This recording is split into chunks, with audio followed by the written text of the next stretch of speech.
All right, so we are most definitely live. So, hi everybody. This is the Millennial Prepster, and I'm here with Rob. Rob, can you introduce yourself to all my fans, which I'm sure already know who you are? Oh, I doubt it. I'm not that famous. But yeah, I'm Rob. I live in Southwest Victoria in Australia. So I've been a farmer for about 17 years. Before that, I was in IT, telecommunications. I was fortunate enough to make a lot of money because it was during the internet boom period, and yeah, bought a farm with the profits. So yeah, been here for a while. Nice. So I know that you kind of made the rounds because about 2 years ago, year and a half, 2 years ago is when you had all these vegans that were coming out as they're not vegan anymore. I'm sure we all remember those. And so that was a big deal in the vegan community. And then all of a sudden you show up and you're like, well, I am a food producer, and you got everything completely wrong. And I remember it caused kind of it caused a lot of carnivore people and people to reach out to you because this is so new to people, even though people like us, I've been in agriculture for a long time. My family's done it for a long time. And so for those of us that actually do this, um, and we've done it for a long time, like all these vegan arguments that we usually get are very easy to dismantle. I see veganism and I see a lot of their myths coming from this emotional objectification of what it is to be an animal in 2020, so to speak. And so I'm hoping that we can talk somewhat about that. I remember one of the biggest things that you talked about, and I don't think a lot of people realize, is the whole grain argument, meaning it takes all this grain to raise, to raise a cow, for example. I have cows here. I have sheep, not as many as you do. I have hair sheep because I like a little less maintenance. But do you want to talk about that for a little bit, or just talk quickly about that grain myth? Like, if I was a vegan, I'd tell you, well, it takes 15 pounds of grain to make 1 pound of beef. So how can you justify that? What would your answer be? Yeah, well, that it's not 15. It's probably it's 6 pounds of grain for 1 pound of beef, but you've got to have some hay in there as well. So like the conversion ratio for livestock isn't very good, but they do get the seconds, and livestock, the especially the ruminant animals, don't actually get a lot of grain. Most of the grain goes into chickens and pigs. So when they say 50% of the grain goes into livestock, and it's nothing like 50% anyway. But the vegans claim that 50% of the grain goes into livestock, so you've got those deaths as well. That's a non-starter. It's about 30% of the grain get that. 30% of what livestock eat is what is humans can eat. There was a UN study that said that not many people know what, but it's always the seconds. So when I grow a grain crop, I get it tested. If it's high enough quality, it gets fed to people, and if it falls short, which mine always do because I'm a terrible cropper, it gets fed to livestock, or even in some cases it's no good. You can't even put it in the harvester; it gets knocked over and turned into hay, and then it gets fed to livestock. And so by weight, they're getting 50% of the volume, but they're not eating anything we really eat. They're very good at converting waste into stuff we do eat. That's what livestock do. Yeah, they convert the waste that we can't eat into food we can eat. No, I Yeah. think that's great, and I think what a lot of people too, and I totally agree. I just threw that 15, I threw that 15 number because they seem to throw that around, and I don't know where that comes from personally. I for the life of me, I can't figure out where that number comes from. But I'd like to talk about corn because I know corn is kind of going to be one of the biggest in the United States. We're going to call it a commodity product. I mean, that's what it is. And so when people think that cows and just livestock in general are being fed corn, they think they're being fed the little kernels and they're getting all this nice human grade kernels that they're eating. But what they're failing to realize is, and I have a whole bunch of labels that I like to show. They're eating grain byproduct meal. So they're literally It's like you mentioned in one of your interviews, and I thought that was great. That's why I kind of did the video about it here at my house because I grow corn, and so I have this just the corn on the cob, right? Not the whole plant, but I just have that, and then from that, all we eat is the kernels. I don't eat the cob portion of it. I give that to the animals. So it's really funny how they vegans think that we're giving them the kernels when in reality the livestock is getting corn, but they're getting all the parts of the corn that are inedible to us. So I mean, I'm sure you've ran into the same kind of issue when you're trying to talk to them about this, right? 100%, and it's like 80% of the weight goes to the animal, but it's nothing we can eat anyway. So 80% of the corn goes to the animal, livestock. So if you want to be tricky with it, you say, "Oh, look, they're eating most of the corn," and that's true. But when you bury down into what we're eating the stuff we can eat, and then the waste goes to the animals. So by weight, they're eating the cob, which is most of the weight anyway. The corn kernels don't actually weigh that much, Right. and they eat a lot of the fibrous stuff, the plant matter that's dried out, the dry matter, especially. That's very good hay. Well, not that it's got many nutrients in it, but they need the roughage when they're eating any kind of grain. You still need to give them. They still need the roughage, so you still got to give them some of that plant matter. Yeah, it's crazy. Like, so you can make a case that they're eating 80% of the corn, but that's crap. They're eating the waste, and they eat the waste from the ethanol plants too. Right, and that's the other thing I wanted to bring up too, because I know you've talked about subsidies, right? And I know some of the stuff. I don't know how comfortable you'll be talking about it. It's easier for me because I'm a food producer. I produce for food, but I'm a homesteader too, so I'm not dependent, or I'm not, I don't have any ties into the bigger agricultural sector. Tyson's not going to come to me and be like, you need to shut your mouth. You know what I mean? And so we're talking about subsidies in America, and I'm sure it's much higher in U.S. than it is in Europe. I mean, talk about grain feeds being subsidized. They're subsidized to the tunes of hundreds of millions of dollars.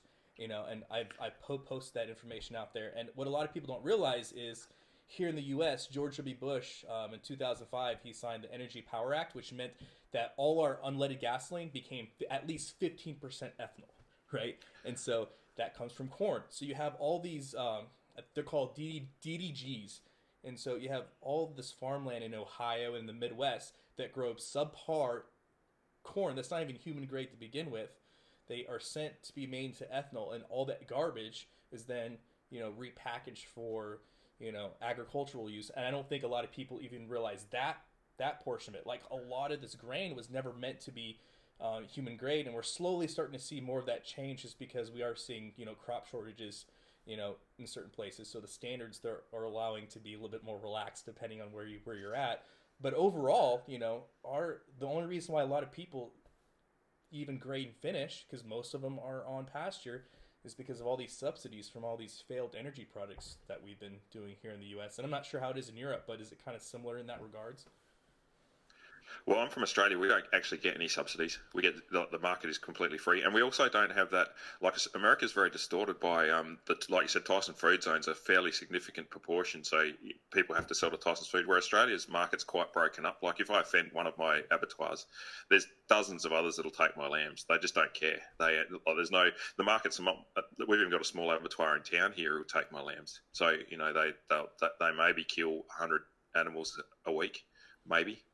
So they're quite tiny, and they just supply local butcher shops around here. So Australia's much freer with the market than America is, even though you would expect it to be the other way around. But we don't have the distortion of a big monopoly player in the marketplace like you guys seem to have. No, but absolutely. The flip side is, yeah, we get no government subsidies at all. So the government isn't in the agricultural market. It's much freer. That doesn't have that distortion. But at the same time, Australia gets a lot of social security. Whereas I think Americans get cheap food as a sort of a if you've got cheap food and you're poor, you can still afford to eat. Whereas Australia's done it the other way. They pay people more money so they can afford to pay a bit more for their food, so they don't have to support the farmers. I think that's kind of where the subsidies have come from in the States, to keep the food cheap. But in effect, it distorts the market big time, because you get a lot more grain-fed animals than you otherwise would, because the grain's cheap. Right. So, no, and you definitely see that too. And I'm sure that a lot of people that are watching this, they may or may not know, but even our labeling in the U.S. is all messed up. You know what I mean? Like, you can't even, if you go to your standard grocery store, they're not even going to tell you where that meat came from. They're not required to by law. And then you have these bigger companies like Tyson, for example, that they don't want you to know that you're not getting beef from the U.S. You're getting beef from Brazil, and that's one of the big countries that's doing a lot of exporting.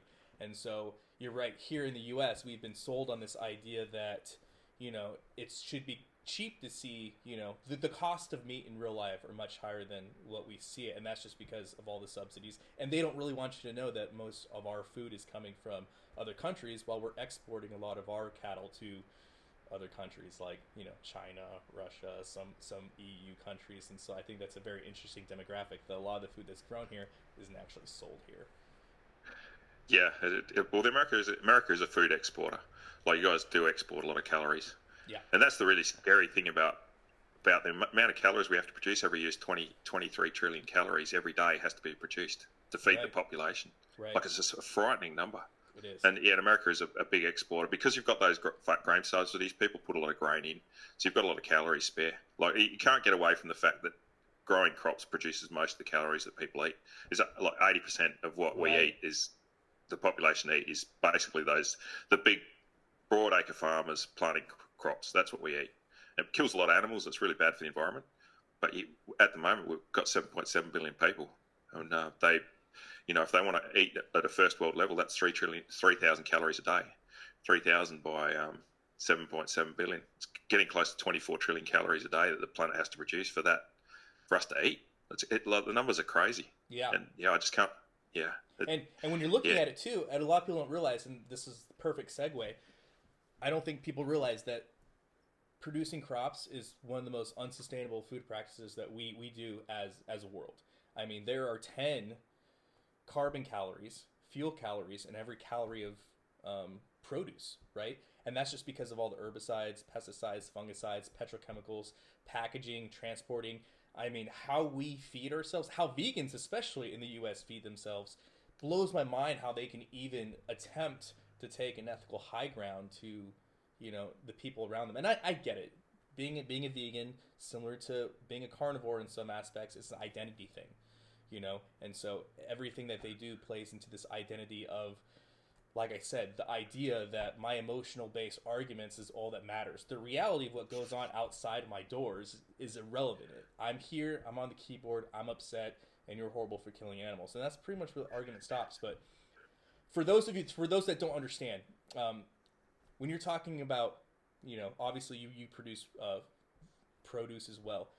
You grow vegetables and stuff like that. Can you tell us the average process for big plant agriculture? Like, if you're a big company, what happens from the start to the finish? I think a lot of people will be very interested to see what happens.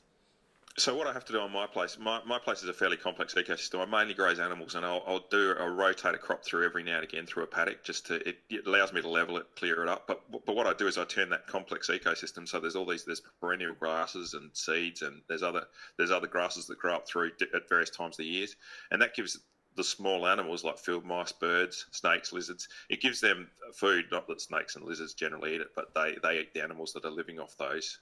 Off the grasses. So there's always feed there over the course of the year. But what I have to do when I grow a crop is I strip that paddock out and I make it bare. So all the food is removed. And so all those animals that rely on that food starve. And then I have to make sure that no weeds come up. So I'll be spraying it with mainly glyphosate because it's cheap.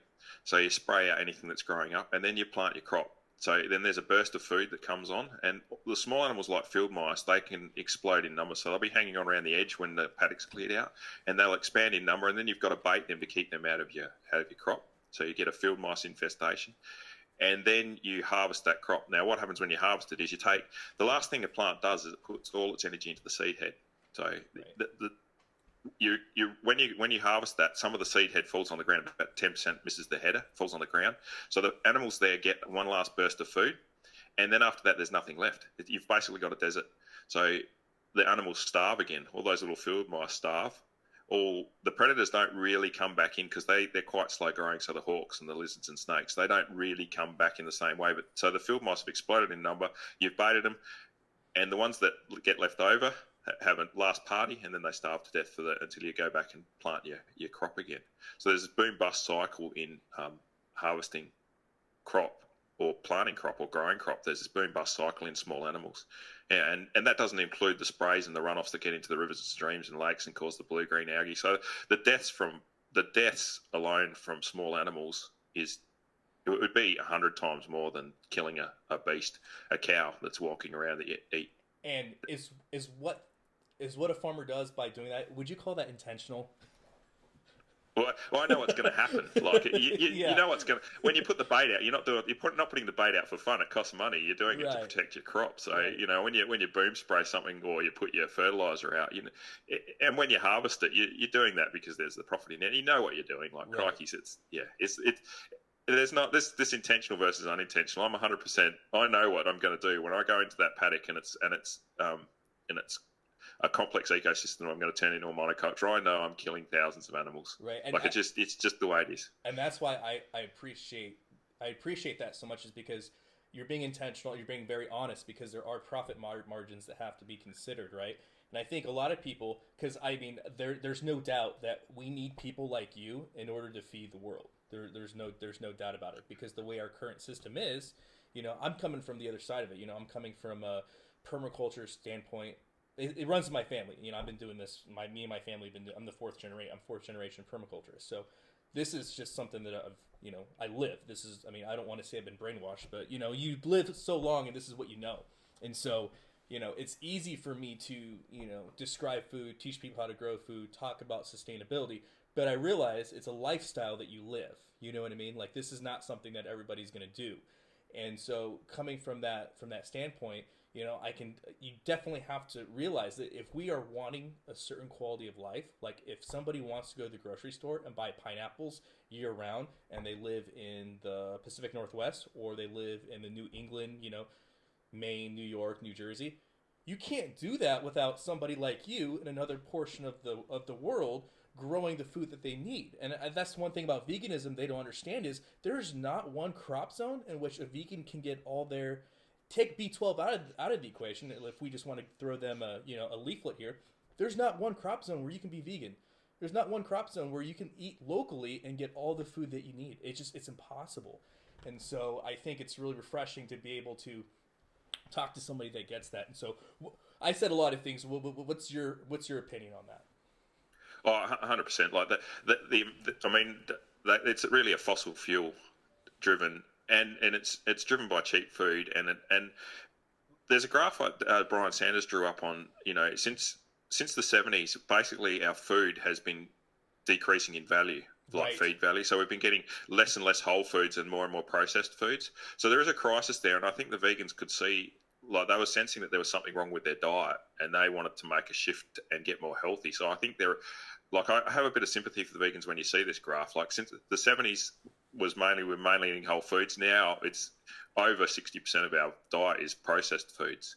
Right. So our diet has been getting worse and worse. So I think there's this push to, and people are trying to figure out what's going on, and they want to make an improvement in their diet.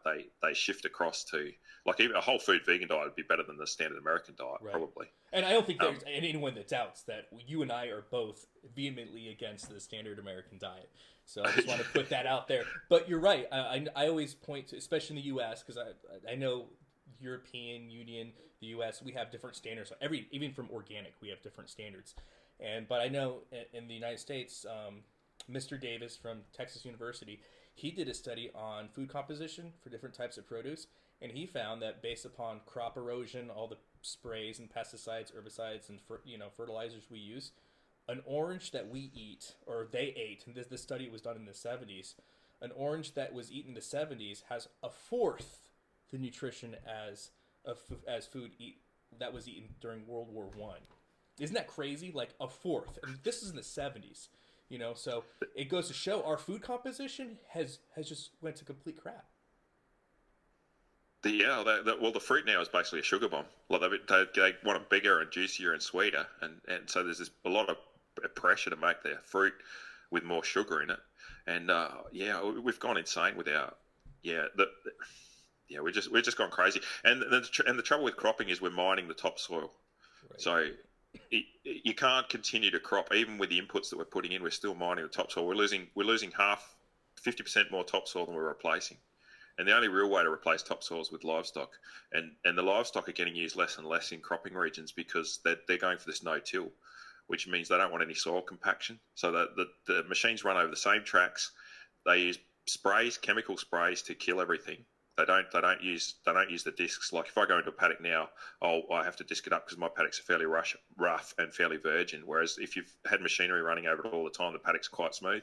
You don't have to till them every time. The seeders go through using minimum soil disturbance to put the seeds in, and everything else runs on the same track, so soil compaction. But the flip side of that is they use a heap of sprays. So at the time this has got popular, the insect apocalypse is starting to happen. So you can draw a conclusion that all the sprays they're using is killing the insects, which when the bees go, we're stuffed. Bees fertilise over 60% of the crops that we eat. Right. Like, we can't be killing our insects. We've got to. No one's taking a look at the big picture and saying this no-till is great for soil protection, even though they're still losing on it. It's better than it was.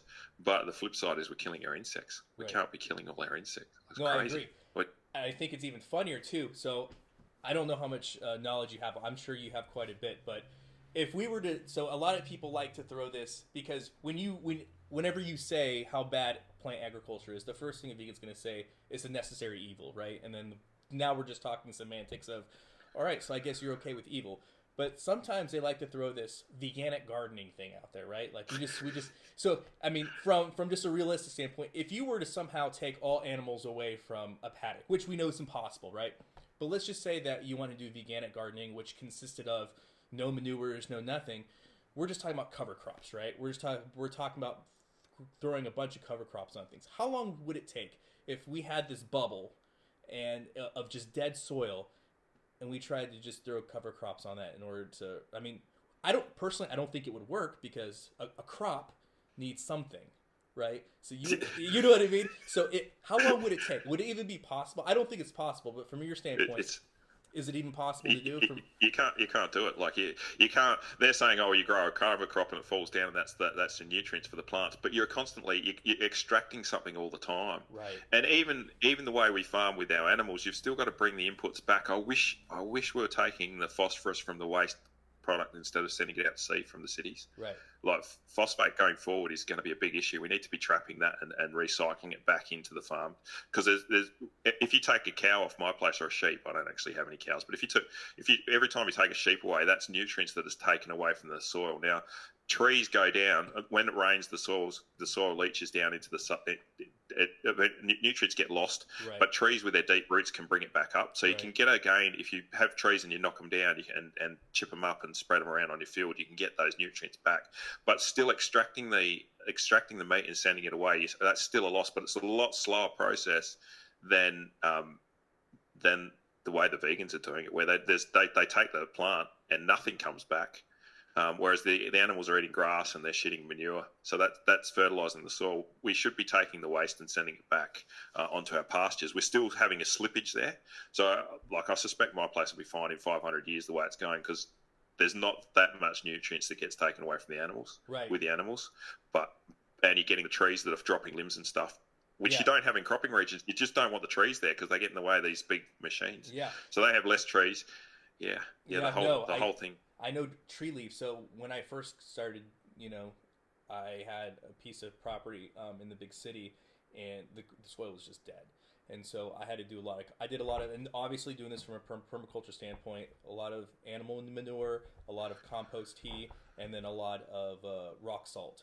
And then I realized, having talked to some people, that the maple trees in that city, they've been covered with cement, and they're in the middle of the street, but their roots are so deep that their pine trees and all these other evergreen leaves are still producing high concentrations of those trace minerals that are important because their roots are so far down. And so I completely agree with you. I mean, nature has everything set up, but when we try to build these monoculture entities and try to force our will, we're going to see a lot of that stripping. But I know vegans always like to say, well, we just have to do this veganic gardening. And it's obvious that they've never done veganic gardening, first off. And second off, you can't start life with no life. You know what I mean? You can't have seeds growing in dead soil. You have to bring the soil up to a point where the seeds will even take. I don't think a lot of people realize that. And I don't think they realize that you're going to have to do this initial offering, what we call it, of lots of animal manures and lots of, the whole process, like you're talking about phosphorus, looking at the pH level. There's so much that has to be done to make that soil alive again. And I don't think they realize it's more than just throwing some cover crop seeds on there, and sprouting out, letting it die, and then going. But even they're going to have to do a monocrop anyway. So as soon as you go down the monocrop route, you're killing a heap of animals because you're creating this boom bust cycle in food. So unless you're going to run, they talk about food forests or whatever, but you can't feed the planet with food forests because you can't get the heavy machines in there. You can't get the big machines to do large amounts of harvesting. Like it's a non-starter unless you want 90% of the population to go back onto the land. They can't live their vegan lifestyle in the city and have that and have a veganic. As soon as you talk about any monoculture, you're talking about killing heaps of animals, Right. regardless of how you do it. Like it's just a non-starter. And then they have those poly houses with the vertical gardens, and you're like, well, you'd have to turn the pumps on to pump water up there. Straight away, you got to include all the animal deaths in the water pumping system. So you got your electrical system plus your water pumps. Like pumping water requires a heap of energy. Yes, it does. The big center pivots that you see, that's $600 a night in diesel to run those big center pivots that you see pumping water out and spraying on crops. Like it's that energy has to come from somewhere. If you're pumping if you're doing a vertical garden, right. And plus all the plastics and the steel, and like it's crazy to say there's no animal deaths in that. There'd be thousands and thousands, tens of thousands of deaths in it straight away. It's just a non-starter. They don't grow anything themselves, like you said. They got no understanding. I don't know a vegan food producer. They don't like a commercial food producer. They just don't exist. They don't, and that's because it's ineffective. If they had a template for success, everybody would be doing that. And I'm saying that as somebody that, even my diet, right? As a permaculturist, I grow my own food. But then you have to realize my diet does not look like most people. Like, I'll just kind of show you what I was eating before we started the call here. I mean, this is deer. Like I'm eating whole flanks of deer, organ meat. You know what I mean? Majority of my diet is a carnivore diet. Now I do produce vegetables, and I like to can, and I pickle and all that other stuff. I have fruit, so I'm omnivorous. But the idea of processed food, if you really want to live sustainable, you have to throw that idea of processed food out of the equation, because you're not able to do it. So when people tell me, and I don't think people realize this, they're like, well, I want to do what you're doing. The first thing I tell them is, well, you need to, if you really want to get into this, you immediately cut out all processed foods from your diet, because until you do that, you're never going to be able to. I mean, if you can't live without Doritos, it's not going to work. You know what I mean? Like, my diet is very, I like it. It's robust. I have a lot of different animals that I have the honor of eating on here, but it's not, like this idea of, you going to a hot dog and getting a bun, like that's not what we do. You can't do it. And so people's diets are going to have to change significantly, even more so than a vegan diet, because at least vegan diets, majority of what they're eating is processed vegan foods anyway, right? Like this Impossible Burger, like it's lots of vegetable oils, seed oils, lots of fruits and vegetables that come from all over the world, and it's very processed. I mean, I'm sorry, I've never had artificial eggs, but that can't be good for you. I mean, that's definitely processed. You know what I mean? And so I think a lot of people don't realize that, if you're wanting to do this, like the food forest thing you're talking about, I think it's great. I encourage everyone to do it, but your diet's going to be completely different. You're going to go from a very caveman style way of, you're going to be eating based upon your seasons, right? And so growing up in it's kind of easy for me. I enjoy steak, and I enjoy duck, and I enjoy all the things I eat, but it's different. You're not gonna have the same eating experience as you have. So I think that's great, and I tell people that all the time. Everybody thinks of this idea of food forest, and it's so great and it's so awesome until they realize that you are eating seasonally. And I think a lot of people they're not ready for that kind of change in their life. No, they're not ready, and we can't feed the planet anyway. Like there's no way we can produce a number of calories. Those broadacre farms, every patch of dirt is being used to produce a calorie, and every raindrop that falls on the place is used to grow, and then it's stripped off and sent off to people. We can't. The food forests are very inefficient. They're the same. You'd need 10 times the area per person to grow that food. So at the end of the day, we can't go. The population can't go that way. Individuals can if you can make that choice, and you want to be healthy, and you want to be kill the least amount of animals in your diet. So really, vegans should be advocating for it, but we can't feed the population, the global population. There's just no way we can do it. Like, it has to be those broadacre farms, pour the diesel into the tractors, and just get on with it. Like, we've locked into this system because we've got 7.7 billion people. Yeah, no, we have a ton of people. I think more people can be more sustainable, but I don't think that without people like you doing what you're doing, it's impossible. And it comes down to people just don't have the motivation and ability to do it. Nor do most people have the skill set. Like, and I'm sure you realize this too. I know most people I know. Okay, I shouldn't say that. When I lived in the city, most people I knew, I could give them a whole live chicken, and they would not know the process it took to take it, harvest it, pluck it, like all you know what I mean. Like they don't know the process it takes to get it into the oven.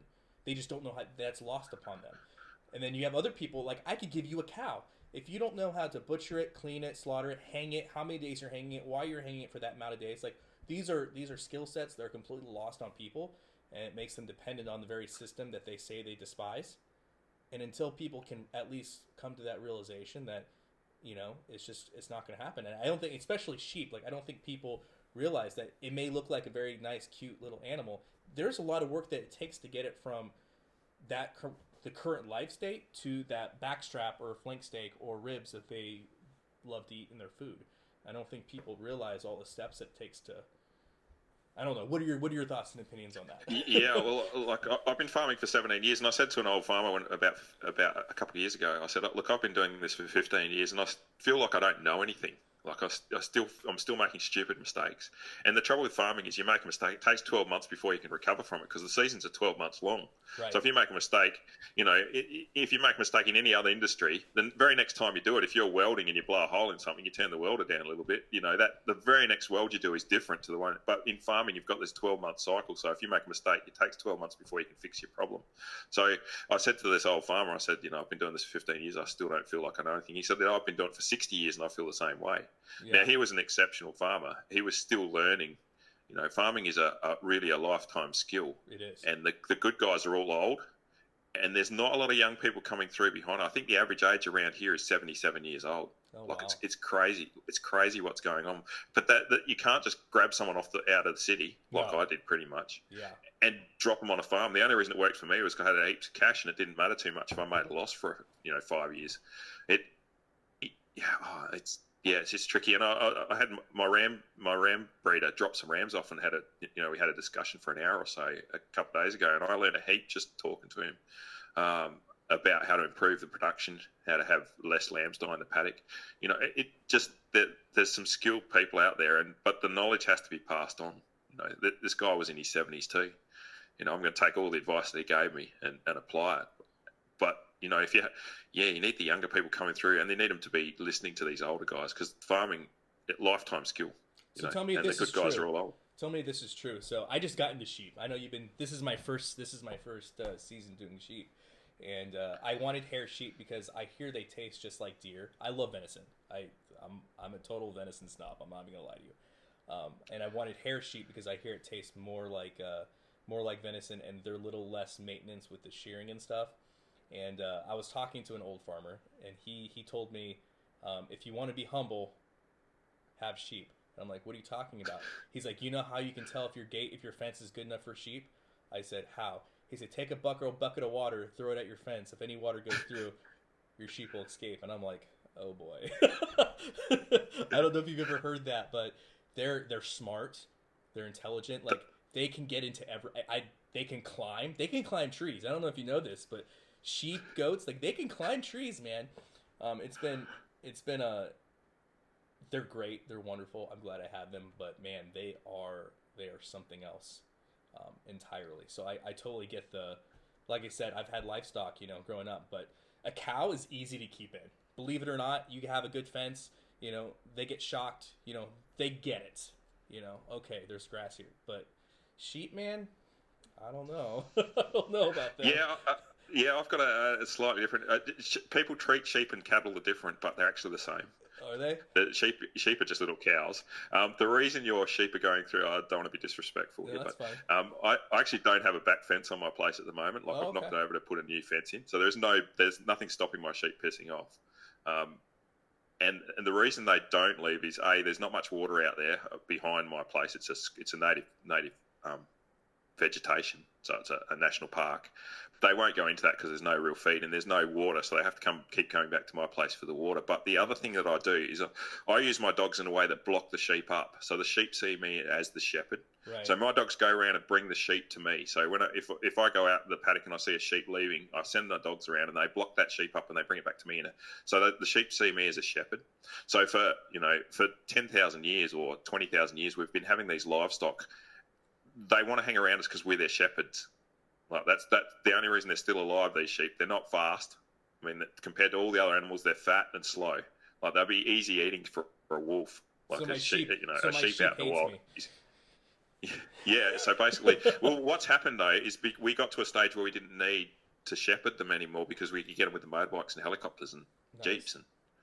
But that didn't do their minds any good. So the sheep don't see us as a shepherd anymore. They see us as the predator. So they want to leave us. So they want to go through the fences. They want to piss off. But if you can get into a stage where they treat us as the shepherds, when I was in Greece a few years ago, the way they did it was they'd take the lambs off the ewes when they were 1 day old, and then they'd bottle feed them. So this shepherd had 400 sheep. He'd take them. They had grazing rights in the hills behind a place called Salonika. They had these grazing rights. They'd take these 400 sheep every day. He'd go for a walk, and these sheep would just follow him. He'd whistle, and they'd follow him up into the hills. But the way they did that was they took the lambs off at 1 day old and they bottle fed them. You can get that same effect with dogs bringing the sheep to you. Yeah, proper herding dogs, not heel biting bastards, but the proper sensitive herding dogs will bring the sheep to you, and the sheep learn that you're the shepherd, and then they won't leave you. They won't. They respect the boundaries. They'll come to a fence and they'll respect that fence. So yeah, I need to be a better sheep guy then, because we live on a river, so there's tons of water, there's tons of pasture everywhere, and I don't have any working. I mean, I have a mastiff, but she's no working dog. Yeah, that's not a working dog. She's big. She barks. She runs at things every once in a while. She'll keep big people away, but she's not going to be keeping anything in. So those are good. I'm gonna have to. I mean, they're fine. We haven't had them escape yet, but they do climb things, and they do they want to get into everything. And then with the way I have my stuff set up, I have chickens that free range. I have, and so anytime they can get a bit of chicken feed or something, they're on it, or whenever they can get something they're not supposed to have, they're all about it. They're very I don't want to say smart, but they're very stubborn, and they'll keep going, and when they get their mind set on something. So I'll have to take those I'll have to figure something out, but I like them. Yeah, I like them a lot. That's a case of not being blocked up too. You can do a lot of horse training. Like you can get them in. I don't know if you've had much to do with horses, but you can walk sheep around the yard and get them to start and stop where you do your body position without freaking out. So you get them to walk in a steady, non-racing fashion, and then stop them where you want. So you can work your sheep in it if you don't have dogs. You can do that, and that's gets the pattern on them. They get used to you. They want to be around you. They start getting that in that sync. But it takes a fair bit of skill to learn to do that. You can't just grab someone and get them to. You've got to be kind of a horse person to treat them like a horse. Right. Get in, start them, stop them, get them to face up to you, and take the pressure off when they do, and apply pressure if they're leaving you. You can do a lot of tricky stuff on foot. It's much easier with dogs. If you've got good dogs, go get them, fellas. I pretty much, when nighttime comes, I get a can that I have compressed alfalfa in, and they hear that, and then they come to me, and they will eat out of my can. That's about as cordial as our relationship gets. I put them in a stall, and they're okay. Like I said, I don't have a whole bunch of them. I'm wanting to breed them. I'm just wanting them for meat, for personal use, because I hear the meat's really good. So I've had sheep before. I've never had hair sheep, but I mean, come on, I'm a guy from the Pacific Northwest, so I love the gamey meat, whether it's deer, elk, what have you. So I've had sheep before and I liked it, so I'm hoping that this will be a good experience. But they've been very interesting, so I thought I'd pick your brain on that a little bit. Yeah, they're a lot like goats. Like if you can handle goats. Yeah, but people treat sheep different to cattle or horses, but you treat them all the same. Right. Yeah. My the cow I got, which is interesting. So tell me what you think about this. The pandemic, right? This whole pandemic thing. I know a lot of people have been talking about food shortages and stuff within the grocery store, but what I've found is that livestock prices, at least in the U.S., they're at an all-time low. And from what I've been told and what I've been seeing, is because we have a lot of these, and I don't know how it is in Australia, but as you probably already know, in the U.S., everything is subsidized, and a lot of our meat packing facilities are contracted out with Tyson and these other big, Smithfield, stuff like that. So normal farmers like you that aren't, forced to be beholden to certain contracts and stuff like that, they can't process as many of them. So we're getting livestock cheaper than we've ever gotten. I mean, I got a full size Black Angus cow for under $300 on the hoof. Like, you know what I mean? And so it's just because they know if they go to auction, everybody's trying to take their cattle to auction because they can't get them into a plant to get processed. So you have this influx of cows trying to go to auction, and so the price was so low that I talked to a local rancher, and he's like, if you give me exactly what they're going to give me, maybe a little bit more, I'll just drop them off at your property. I said, okay. Here you go. Yeah. So I don't know if you guys are noticing a lot of that, but I know here, as far as food goes, if you are going to go to the grocery store and buy all your food at a grocery store, then yeah, you'll probably see some shortages in meats and stuff. But if you're willing to go out to a farmer, and I don't know how, and maybe you can come up with some more solutions, because I can tell you, just the animals I've raised, right? So here on the homestead, we have quail, ducks, chickens, turkeys, rabbits. We have sheep now, cows, pigs, kuni. So we have a good diversity, and I can tell you, I couldn't keep anything. I couldn't hold on to it. Like, especially chickens. We have a short season here in the U.S., and with everything, with all the COVID stuff going on, people were like, we don't know if we can ship animals. We don't know all this stuff because, bats, right? And so I can tell you, I don't know how your season's been, but I am just now getting to a point right before this election where people are slowing down. I couldn't keep anything. I couldn't hold on to anything. I don't know what your experiences have been with all this, but have you seen a big change in cattle prices? Have you seen a big influx of people wanting to buy your sheep like now? Well, we're seeing record prices in Australia, like for our livestock, both sheep and cattle. So we're around about $8 a kilo carcass weight for sheep at the moment, which is like that at this time of year. It has gone higher than that, but at the time of year when we're selling our lambs, so we get a spring flush and then we sell them. So we're heading into winter now, so the lambs will be going off my place shortly. We're getting record prices for them. Yeah, and same with cattle. There is a protein shortage on the planet for some reason. The US has got that bottleneck because, Tyson, you've got a few big controlling everything, right? Controlling everything, whereas that's completely distorted the market. Whereas in reality, for the rest of the world, at least in Asia and Australia, it's record. Like, there's a huge protein shortage. The Chinese had to kill most of their pigs because of the swine flu went Over through. 50%, yeah. Yeah, and then it hasn't recovered yet. And that's why grain is still quite cheap, because the seconds aren't getting exported to China to feed their pigs. That's why soybeans are down. That's the soy meal they feed the pigs and chickens. That's all down. Now, we've got a chicken flu sweeping through Australia. So in Victoria, most of the chickens have been killed because they're trying to get rid of this bird flu. There's just the protein shortages on the planet in general. And we're seeing it. We're seeing it in the record prices for livestock, and our process continue to operate even if you get because we're quite diverse and quite small processes. It doesn't really matter if one gets shut down. The rest can take up the slack.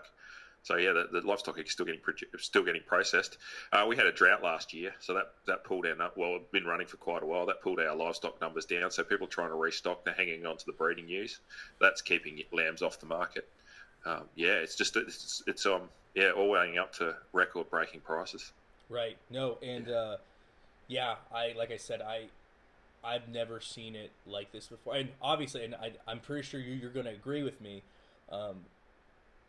when we're talking about which I found interesting, because the animals that I raise here on the homestead, I do for, and if you watch my channel for any half a second, I care about sustainability.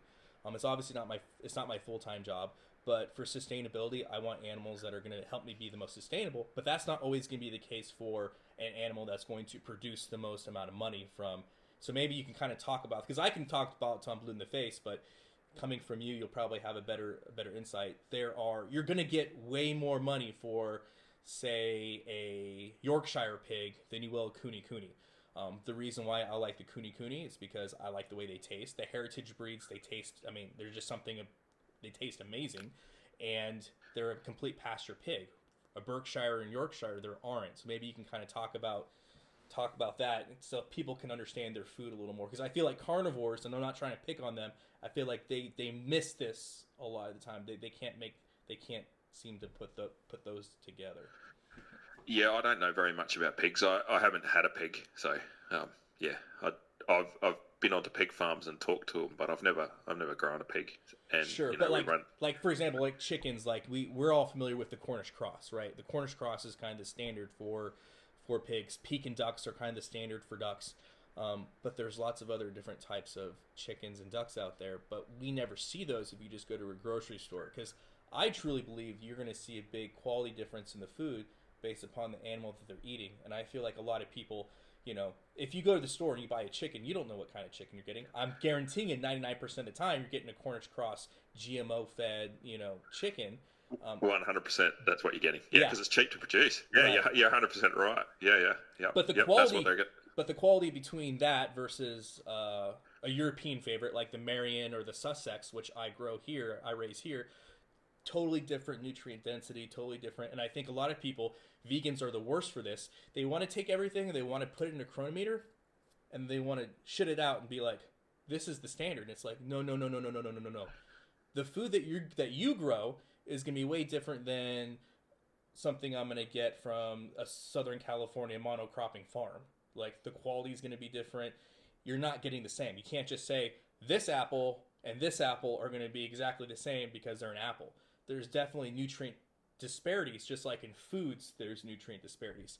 And from what I've been told, and maybe you can speak about this to sheep have a higher protein and fat content than your other types of ruminant animals. So I mean, what are your thoughts and opinions? They do, and even between the breeds, you get differences. Right. Like you said, those and you can taste the difference. Like I'm not very good at it, but one of my mates up the road, you could give him a different cut of sheep, and he'd tell you exactly which sheep that had come from. Just from tasting it. Like the Dorpers, which are those that shedding sheep, they look more like goats. They taste different from the first cross. The second crossed lambs that I run here, and they taste different from the merinos.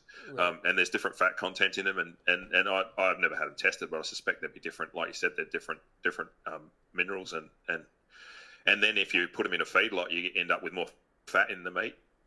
Or if you grass feed them, you end up with it. The meat comes out a little bit redder. Right. If it's grass fed, so you can tell straight away. And so the breed. Yeah, even milk content's going to be different, right, between different breeds of.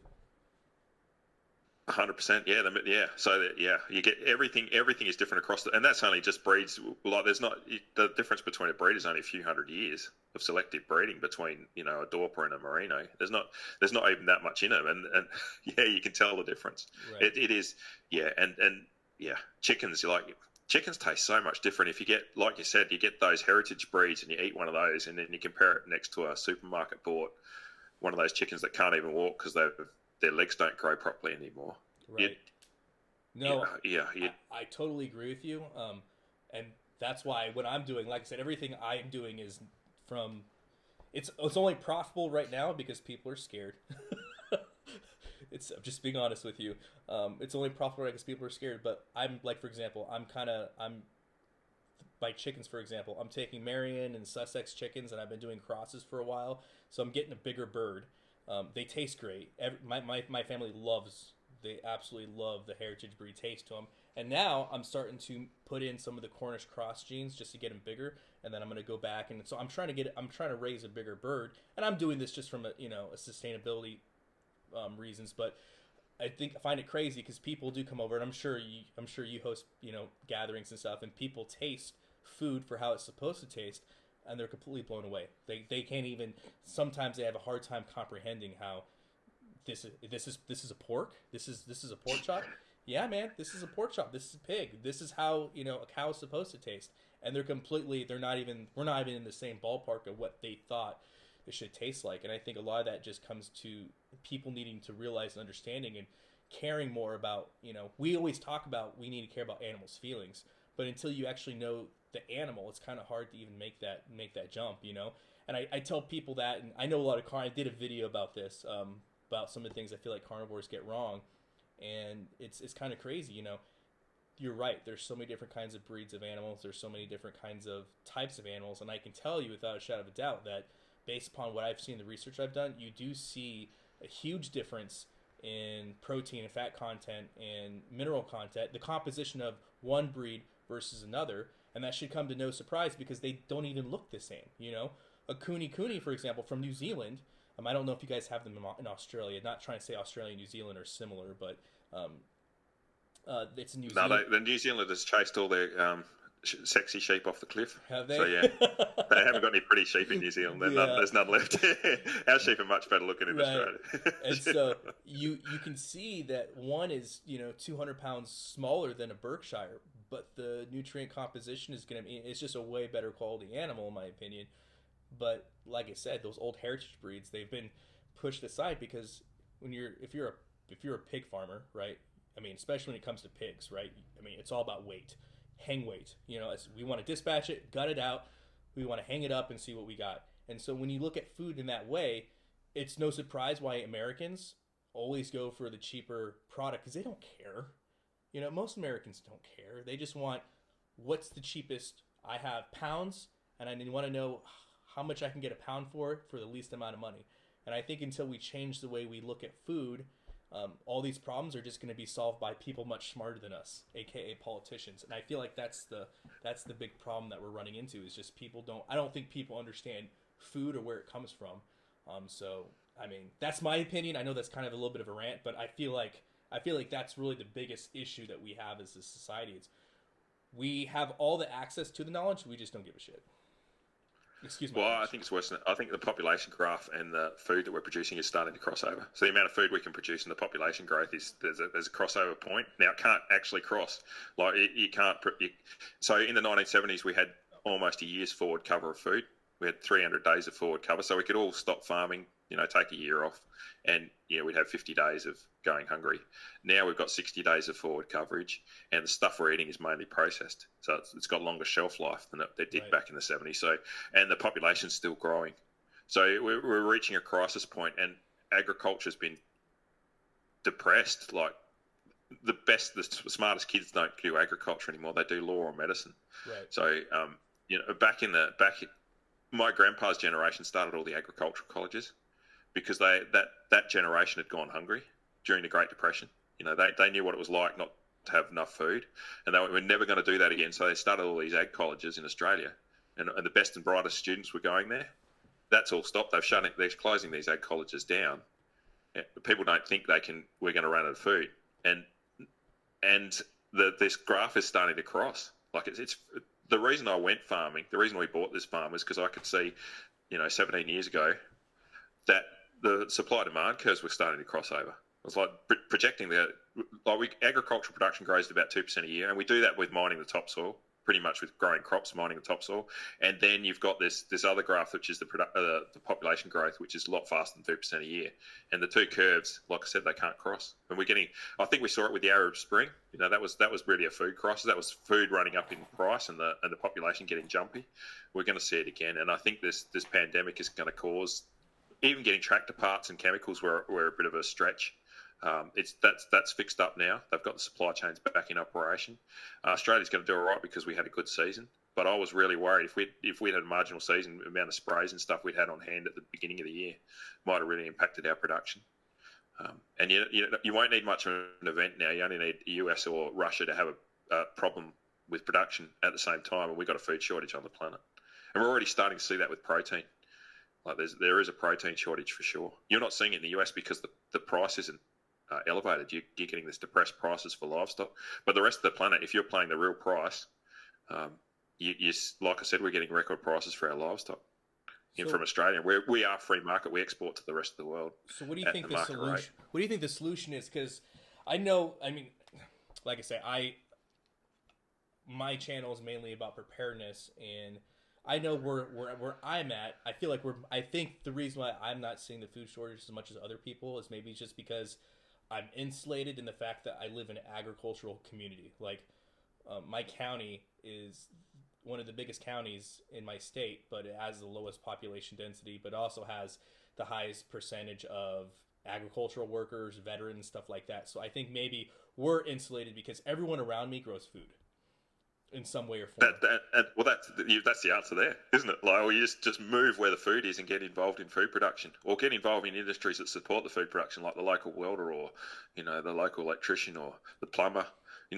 Just be close to where your food is being produced and get to know the guys doing it, even if you can't buy into it. And I think that's the biggest problem is in America is our red tape.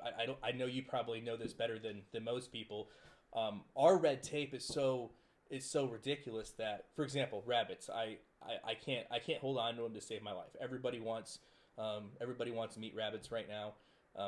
It slowed down a little bit because we're in an election cycle. So depending how the election will go, will determine how scared people get. But that's kind of where we're at. But I know that I could sell you live animals all day of the week. I could sell you live cows. I could sell you live sheep. I can sell you no problem. But if I were to dispatch the animal and then give it to you, that's a federal crime. I'm going to jail. Or if I were to try to sell you apples or something like that, if I were to pick them for you, I'm going to jail. But if you come to my property and you pick them yourself, totally fine. You know what I mean? So we have all these arbitrary. And what I feel, I get it. People need to feel safe. But at the same time, I think that if you can make your own decision on what you put in your body, I think that should be up to you. I know we've seen it with raw milk for the longest time. And I feel like the way to fix this issue is to allow people, producers, especially people like you that produce at a high level, to be able to interact with their constituents better. Now, obviously, the big corporations don't want that, because who wants to go to a grain feedlot where animals have been there for 60 to 90 days looking like that? I mean, I've been to them. I'm sure you have. It's horrific. And so I know that's the reason, but I feel like we could get ahead of this if we took away that red tape bureaucracy and we allowed people to, experiment a little bit, whether it's with quail or chickens. If a few people had, I think it just starts with a kid having a few pet chickens. I think you can really change and put a big dent in things if you can take away this red tape and allow people to still live their 2020 lives, but allow them to, kind of explore themselves a little bit. Because I know not everyone can do what I can do, because most people don't want to. Who wants to live in a small town of, my closest city is 2,500 people, and that's not even the city I live in. That's just the closest city. So obviously I'm pretty rustic, but at the same time, I see the importance of what's happening. And what's happening is, it's like you said, our great grandparents, their ideology and their hard work is long gone. I mean, everybody used to have, no matter if you lived in the city or suburbs, everybody used to have a garden, a few chickens, stuff like that. But we are now so dependent on the system that I am afraid that if we continue down this row or this path, we're just going to destroy ourselves, because people like you aren't going to be able to keep up demand. And I think that's that kind of what you're saying, right? Like, people like you are already not keeping up with demand, and that's what we're running on the red line. Everything's redlined in agriculture. So it's not going to take much of an event, and there's going to be a food shortage, and we're already starting to see the cracks occur. And like you said, people, my grandpa's generation, they had the large enough block. They grow their own vegetables. I think 40% of the food they ate in the cities was produced in the cities during the Great Depression. Right. And that's not the case anymore. They're not going to grow anything. It's all just concrete jungle. They are 100% dependent on the country sending, but at the same time they introduce these stupid laws, like you said, like we can't slaughter animals here on the farm. I personally don't. I can slaughter my animals, but I don't, because I'm wasteful. Like I can take it to my local abattoir, which is 5k up the road.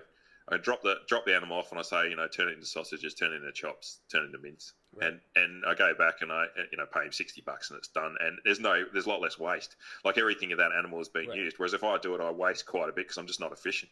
Right. So it's much better for me to pay the professional in town, and I know him personally, and he does the job, and it's easy for me. But I'm sure he's certified, right? He's certified. He has all the right stamps, all the right this, all the right that, And so I get that, and I understand that portion of it. But I feel like we have, at least in the U.S., like, even the same accreditations for a farmer's market is what you would need for a grocery store, even when it comes to produce, yes. Right? And I think that's very hurtful to keeping people healthy and keeping people sustainable, because if you want good food, and the only way you can get it is by going to the grocery store and buying Sun Valley organic, no offense, or going and buying these different SoCal organic foods, you're doing yourself a big disservice, because there's lots of food around. The problem is, the red tape it would take for that producer to open their doors to you is just the penalties are too big. They're too big. It's but it's half, because they can't, like, you can sell someone a live animal. Like, if someone comes here, you still there, Mike? Yeah, I'm here. Yeah, he just dropped out for a sec. You can. In Australia, we can sell someone a live animal. So if someone turns up to my place and says, "I want one of your lambs," no worries, have a lamb. Give me the $200. and then they can go away and slaughter it themselves. Right. The issue is that they can't kill it. Like the skill set, like you said earlier, is just been what you give them someone a live sheep. What are they going to do with it? Nothing. They're both going to look at each other. And $200 is a pretty good deal right there, I'd say, for sheep. Well, that's what our lambs are selling for. That's what I'm saying. We're getting record. Like, we're getting almost as much for a lamb as you guys are buying your Angus cattle for, which is absolutely insane. Like that's crazy. Like the US market's broken. Yeah. That's not the global price. There's something really, really seriously broken in the United States for that to be. Yeah, the problem is everybody is trying to get, they're trying to sell because they can't get them. You there? Yeah, I just lost you again then, okay. Mike. Yeah, the problem is we can't get, for example, you have local butcher shops, sure, but most of these companies are using an actual big company, not the local guy that grew up there. That's he's a butcher by trade in the U.S. is way different than getting commercial quantities through. You know what I mean? And so the problem is there's so many of them, and there's not enough because of all the red tape it takes. That guy, he could hire a few more people, get a bigger facility, and he's going. He's up and running. The problem is the bureaucracy and the red tape to get there. He's making more money just doing what he's doing now, and that's the problem. The red tape is so difficult. I mean, the amount of permits that guy would have to get just to be able to do commercial, it's not worth it. And I don't blame him for not wanting to do it.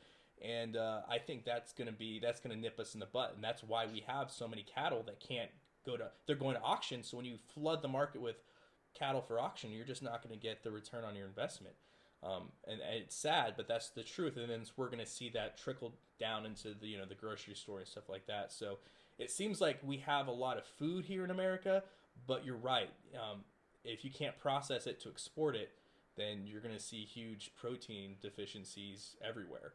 And I think that's kind of what we're seeing. And it's very unfortunate. And I think the only way forward is to reduce the red tape. And if people refuse to reduce the red tape, we're going to see black markets for animal products, and we're going to see people starve unless people can actually care enough to do small things. But I feel like that's where we're at, and that's why I wanted to talk to you, because I know that you're seeing this from a producer standpoint. So in your honest opinions, how long do you think we got before this kind of boils over to something bad? I mean, this is going to be 2021. I know everyone's looking at it as far as crop seasons, stuff like that, contracts, like everything's going to be up in the air right now. So do you have any predictions, or are you hopeful, or are you not hopeful? Just, you don't have to give me predictions. We are going to get a crunch. At some point there's going to be a crunch, but it really depends on the weather. If we get good season in Russia and America and Canada and EU, like if all the seasons play out right, and Australia, we're not going to have a food shortage. The crunch is going to happen when something else has to be in that trigger. Like Russia is a big wheat producer now, right. So they produce a lot of calories for the planet.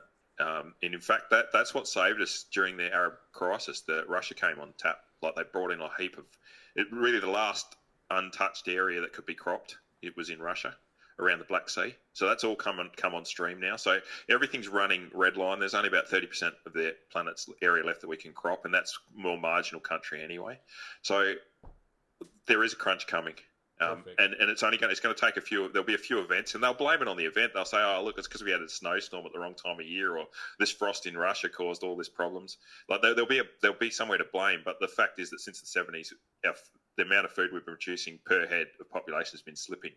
So our days of forward coverage have been coming back. So there is a point where the graph's going to try and cross, and it clearly can't. And it might even be this year. They're already talking about for food problems in China. Right. So China's got a cycle where they build up their population and they starve. So for thousands of years, China's been going through that cycle. They're saying there's food issues in China now, and China's got a lot of money. They're going to outbid most people. Yes. So that's a great kind of segue I want to talk about. It just came to my mind, and we were talking about this earlier. The only way, and I completely agree with you, and I've seen it firsthand, the only way to fix the soil and to amend the soil is livestock and grazing. And I want to talk about the rainforest real quick, because that's also something that happened earlier in 2020. People seem to think that livestock ranchers, decided that they were going to cut down the rainforest and run animals. What really happened, and correct me if I'm wrong and give me your 2 cents, the rainforest has lots of natural resources, a few of which are its precious metals. It has a lot of precious metals. So what happens is you have these companies that buy parts of the rainforest, they take the precious metals out of it. Then they sell it to a lumber company who comes and cuts all the trees off. And then they'll have another subsidiary that will then turn around and they will burn it down and put palm oil and stuff like that. And when the earth is finally stripped of everything, the only thing it's good for is cattle. And the cattle are actually the ones that are going to make it to where you can grow back again. And I don't think they realize that. It's like they refuse to look at Brazil and these other heads of state that are saying we need to build the soil back up. It's like they're refusing to even. I'll send people those resources and they're like, they don't want to hear it. Vegans don't want to hear it. But it's the reason why they're allowing cattle on there is because everybody in the world knows, including these heads of states, which I'm not saying I agree with their politics, you have to run cattle if you want, because the palm oil's destroyed it. Like if you want if you want those paddocks, if you want that land to be able to grow again on it, you got to put livestock on it. But they're going to blame everything on livestock, even though all those companies had it before. What do you think? Yeah, well, that's because the livestock stay there the longest. So they'll go through and they'll harvest the timber. So the first thing that gets sold off is the timber. Well, they put the roads through to get to the minerals, like you said. But even if there's not minerals there, the timber's quite valuable. So they go through, harvest the timber. You can't. The thing that people don't understand is you can't clear land, especially that rainforest, and pay for a cattle operation. There's not enough money in running cattle to ever pay for the cost of clearing that land. Like with the economics, everything can be settled with an economic question. Can you pay to have that land cleared? We had blue gum plantations. Like blue gums became quite popular in Australia. It costs about $1,500 an acre to replenish that. To get rid of the old blue gums, they didn't make any money. They were supposed to be chipped and sent away for pulp, for toilet paper and stuff like that. But it turned out they didn't make any money. They went broke. So there was all these blue gum plantations. It almost costs too much to rip out these blue gum plantations to return them to pasture than they'll ever pay back running the livestock on them. So it's even worse in places like Brazil where you've got these old growth forests. Like crikeys, just to turn an old growth forest into pasture land is going to cost you. You'll never get a return on it. Right. So the reason they chop the trees down is for the timber first. Then you've got this bare patch of dirt. You run the crops in there for a couple of years because you've got the soil's quite healthy. You don't have to put any fertilizer down because it's got all the waste that's been mulched down for years and years and years. So 100,000 years or however long that forest has been there as mulch. So you get a few free shots with running a crop. So they grow whatever crops are going to grow in there. So there's corn or sugarcane or soybeans. Yeah. Now soybeans, the meal gets fed to livestock. And when I say livestock, it doesn't get fed to ruminant animals. It gets fed to chickens and pigs because you can get a bump in growth if you put soy meal in with their food. So the soy meal does get fed to.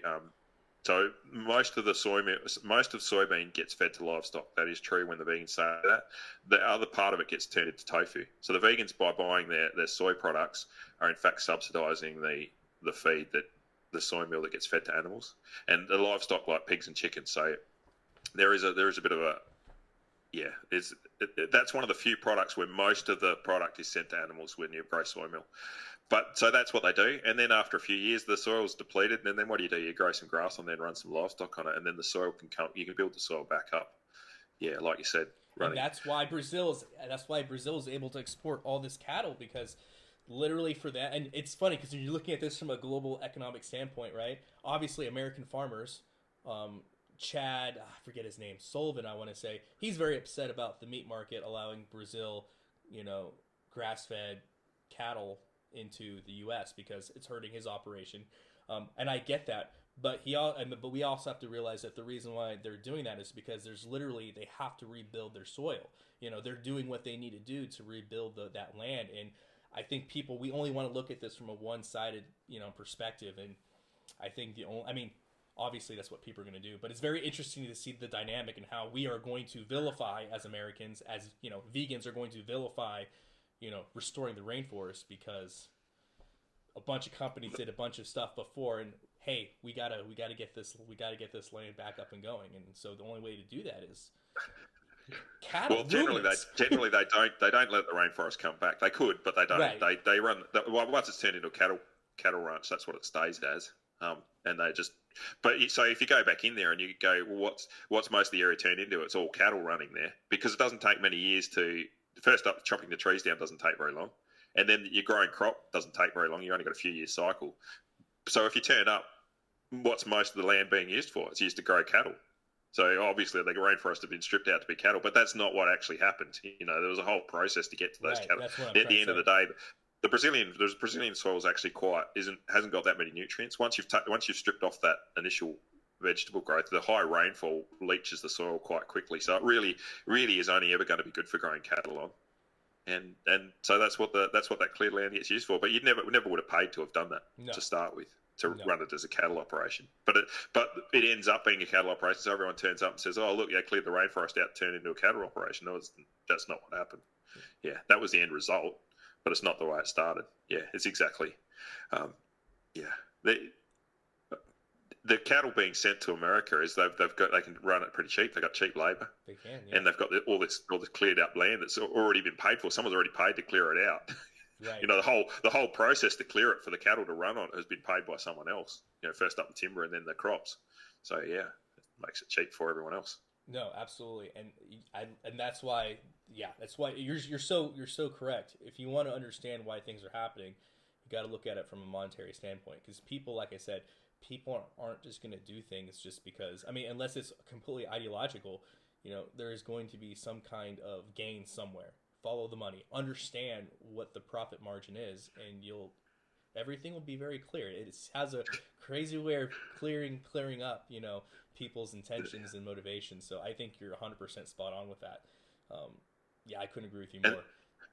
And that applies to cropping. Like when people say, "Oh, most of the crops get fed to livestock," you go, "Well, it doesn't work. You can't. It costs a lot of money to put crops in. You can't be growing crops to feed livestock. The number you can't be growing crops from selling a $300 animal. No, like the numbers. Like it takes 6 times more crop to get the same number of calories out of a cow. It never ever works to plant a crop, harvest it, and feed it to livestock, and then sell it into the marketplace. You go broke, and that's the way you just look at the economics of something. You have to grow the crop to feed to people. If it falls short, or the waste product, you've got to feed it to the livestock to get some return back. So you're not going to get all of it. Everything is economics. Yeah. It's just.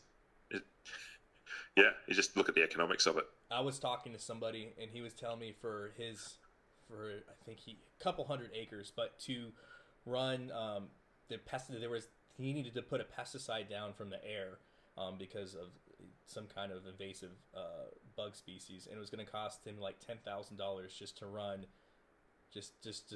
that row. And you look at that, and it's like, so $10,000 just to do a pesticide, which you're not even sure if it's going to kill all of them. There's no way that a farmer's investing all this money to turn around, grind it up, and sell it as cattle feed. It's not what it is. There's small portions of it that are great for cattle.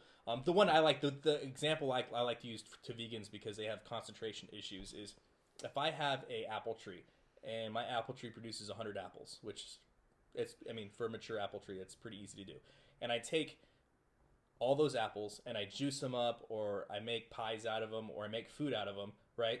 And I use all of it for human consumption, but I take 80% of the waste and I give it to my, if I give 80 apple cores to my cow and sheep and my pigs, did I just raise 80% of my apple yield for livestock use? Well, no, I made alcoholic cider out of it. I made pies, juice, all sorts of stuff. I, dehydrated a few of them, I used them all to eat, but all the inedible portions, yeah, you're right. I gave them to my livestock, because I can compost all of it, and that's fine. Or I can give them to my animals, who are going to compost it better than I can in a pile. 100%. It makes so much sense to me. And you never grow. And you'd never grow the apple tree to feed to the livestock anyway. You'd leave it as grass. It's way more efficient just to not have to worry about pruning it or looking after it. It's just, when you look at the economics of anything, you see what's really going on. Here's another thing: water. Does it take more water to crop or for animals? You think? Well, 100% it's for animals, but it's an area-based thing. Like, it takes six times more area to grow an animal. Right. The rainfall has to fall there. But the animal's not using that. I mean, if the rainfall that falls on my place that grows the grass is supporting a whole complex ecosystem. Right. Like, so there's all these small animals, birds, lizards, snakes, all, like I said before, all this biodiversity is being supported by that rain. And what are you going to do with the rain that, like, it's just growing grass? It's growing a native grassland. What are you going to do with that rain? If you turned my place into a concrete jungle and funneled the water somewhere, what are you going to do with it?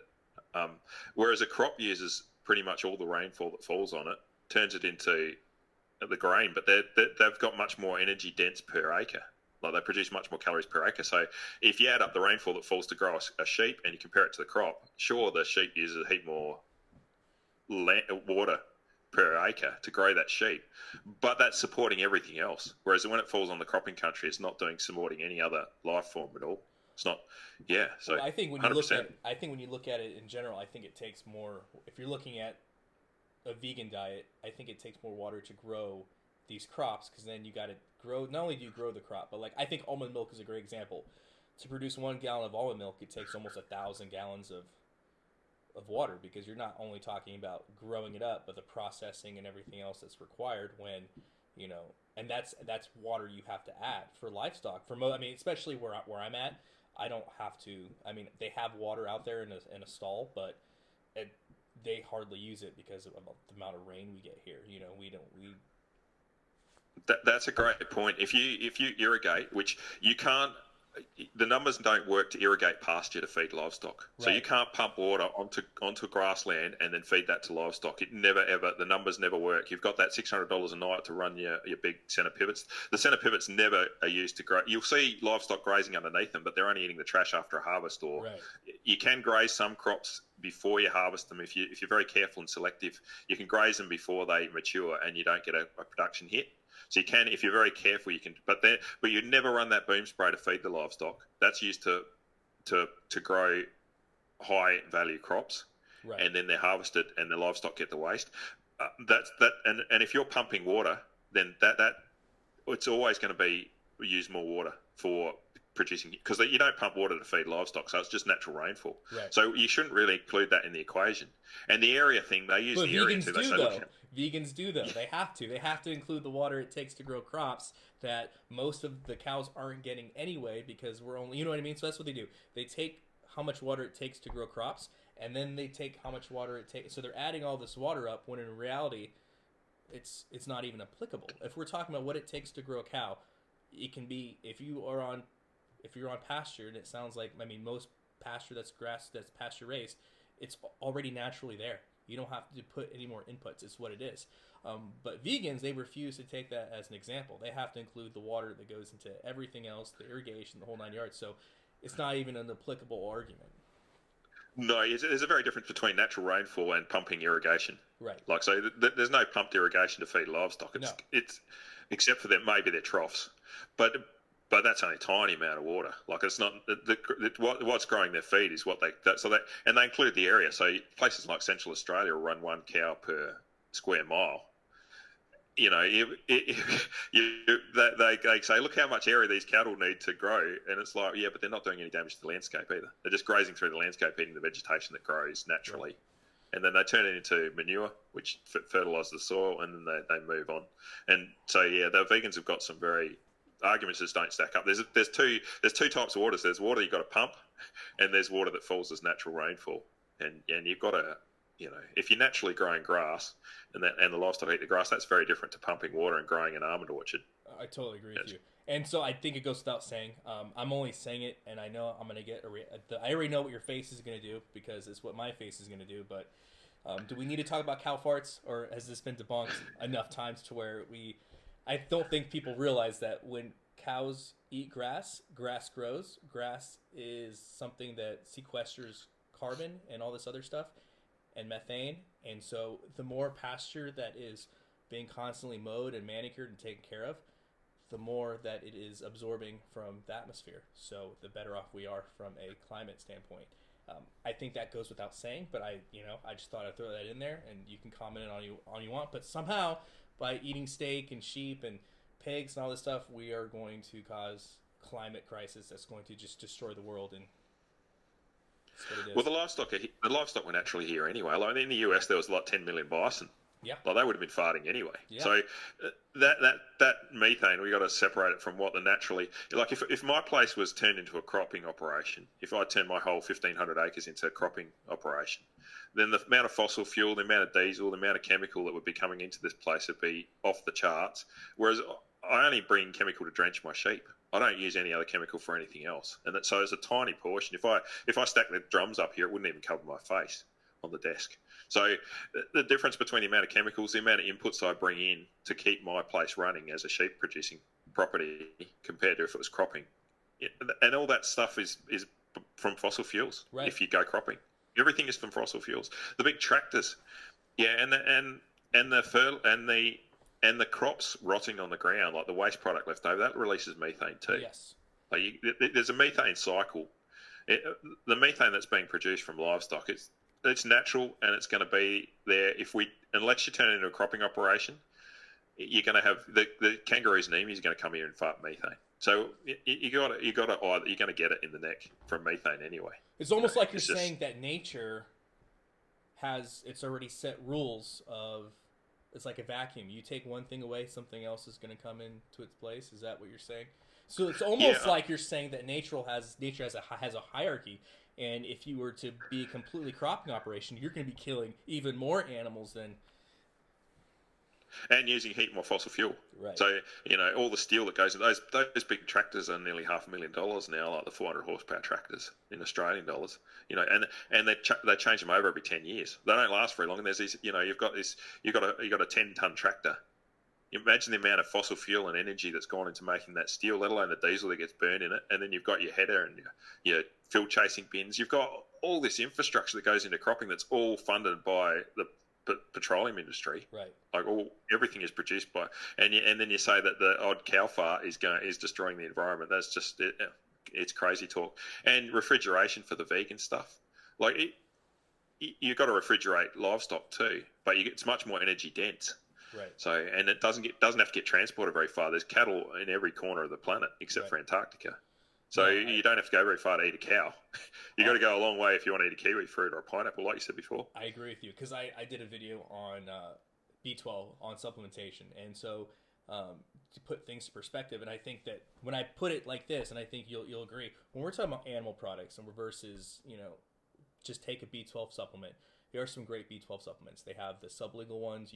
We all have seen Dr. Greger do it. The 2 sprays. Hey, I have all the B12 I need, for today and all this other stuff. When you look at it and you look at the B12 aspects of it and you look at it from an energy intensive, a lab had to create, you have to have a lab that produces megawatts of electricity to create this B12, this synthesized B12. Then they have to get plastic products, petroleum products from all over the world. You have all these people that are driving to work every day in this facility to produce all these bottles of B12 that are then transported throughout the country to an oil-powered store that you go and buy it, or you buy it online on an oil-powered, computer that gets delivered to you in an oil-powered machine, and then you have it. Versus somebody like us, who I can literally go outside, 2 duck eggs will give me more than my daily RDA of B12. And I'm going to eat a lot more than that, you know what I mean? And no electricity, and it's even packaged for me in this cool little shell that I can then, give it right back to them. You know what I mean? Exactly. You know what I mean? Got some shit on it, but I need to watch that one. But it's already packaged for you. You know what I mean? Like, it's already... That's exactly right. Like, so if you just look at 2 eggs, and it takes 0 electricity, zero petroleum, 0 everything. All mine are pasture raised. They run around as they please. And I can produce the same thing as a vegan who has a bottle that's going to last a month, and all the infrastructure and all the overhead costs just to make veganism able to happen. It's mind-blowing. I don't know how they can look at that and be like, oh, what I'm doing must be really environmentally friendly. Like, I don't think they've ever been to a farm. I really don't. I don't think they've ever seen what it takes to... And then even if you get the product, like, corn is a great example, soybeans are a great example, then they have to use petroleum products, especially if you're in Canada, to even dry them down. So they're putting these big machines and vats where they're dried out, and I don't think they realize how energy intensive it is to create the basis of the processed food that they're about to consume. later on down the food chain. 100% right. And even growing stuff. Here's tomato. Now our tomato bushes started growing. Right. Like that's like someone growing a big piece of tomato. Someone growing a big tomato is yeah. Well, that's what we're getting at the moment. Like they are going to grow bigger, but that's the skill set to grow tomato. That's yeah. No, clearly we missed the boat with that one. Right. No, but I totally agree with you, and I don't think any of us, at least I'm not. I'm not advocating that people don't eat plant-based foods. I'm not saying that, but I do encourage people that if you're going to eat plant-based foods, just realize everything that's realize that you're not getting the quality you think you're getting. Realize the damage that you're doing. There's so much that I want people to at least I want people to have the knowledge before they go in, because people think that organic means there's no pesticides. Well, that's not actually true. There's a threshold. Well, organic, and the other thing about organic is that it's got animal waste in it. Like the Yes. only way you can get the fertilizer, you go to the abattoir, half the weight of our animals is waste product. A fair portion of that gets ground up, dried up, and sent out as organic fertilizer. So when a vegan buys an organic orange or an organic tomato, that's a fully organic tomato. You're not going to get much out of that one. But when they buy that, it's fertilized with animal waste. Yeah. There's no. If you want organic, that's the answer. Yeah. But the trouble with organic is you can still put a lot of nasty chemicals on it. I could go and milk tiger snakes around here, spray it on my tomato plants, and call it organic. Yeah. How is that? People don't realize that, and I've had that conversation so many times that I'm blue in the face. And at this point, I'm not even gonna lie, I have this template, and for those vegans that are gonna be watching this, just to post something nasty, I have this template, and all I do is I literally link to the European Union Commission, because they have their organic, and I link to the USDA one because we have NOPS here. I'm sure you guys have equivalent of NOPS. And I literally link to the website where it says this is the, for organic pesticide use, there is a minimum density requirement. It has to have at least this or less. And it's like, there you guys go, vegans. Like, here it is. And then that's not even talking about all the animal manure that's required to make that happen. So vegans, unless you're buying completely veganic, you are because everybody wants to say that plant agriculture is the only reason why animal agriculture exists. Totally false. But let's say it was true. You are willingly funding the evil in which you so much want to destroy. Like, if you really believe that, by you going to the grocery store and buying plant foods, you're literally doing the biggest evil in the world. Because if plant agriculture is required for animal agriculture to succeed, which it doesn't because you do it every single day, what are you doing, vegans? You know what I mean? Like, make up your mind. Either be on the right side of history or not, but that requires work that they're not going to do. They're not. Well, they don't go and grow your own food for a while and then come back and have the argument. Yeah. Like it's like arguing with a 2-year-old. Like they don't know anything, and they can be quite opinionated. So once you've done it, then come back and we'll have the discussion. And we can have a rational discussion with somebody who's done it. And I've never met one. I've never met one. I don't even know if one exists. Well, they do try. There are ex-vegans that come out and say, I tried to grow my own vegetable and be fully vegan, and I couldn't do it. Yeah. The wheels fall off. They realise they got to have animals in the system, and if you're running some chickens for eggs, then why not eat the older ones or eat the male ones when they pop out? Like it, then you start off into the whole. You've got animals in your system, might as well eat them. Yeah. Yeah, and if you treat them right, livestock that are shepherded by us have a much better life than wild animals. Most wild animals die. They get sick, injured, they fall on the ground, and they spend the last 3 or 4 days getting eaten alive by insects. Now, that's how they die. Yeah. And most young animals, only 30% of them get through to adulthood. Whereas my livestock, 90% of them get through to adulthood. And the death at the end is a bolt gun in the head where they don't feel anything. Right. Someone reaches out with something in their hand and the lights go out. Yeah.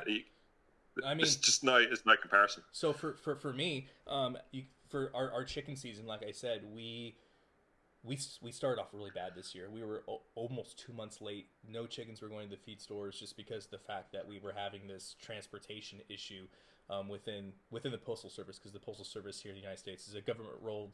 The Postal Service government.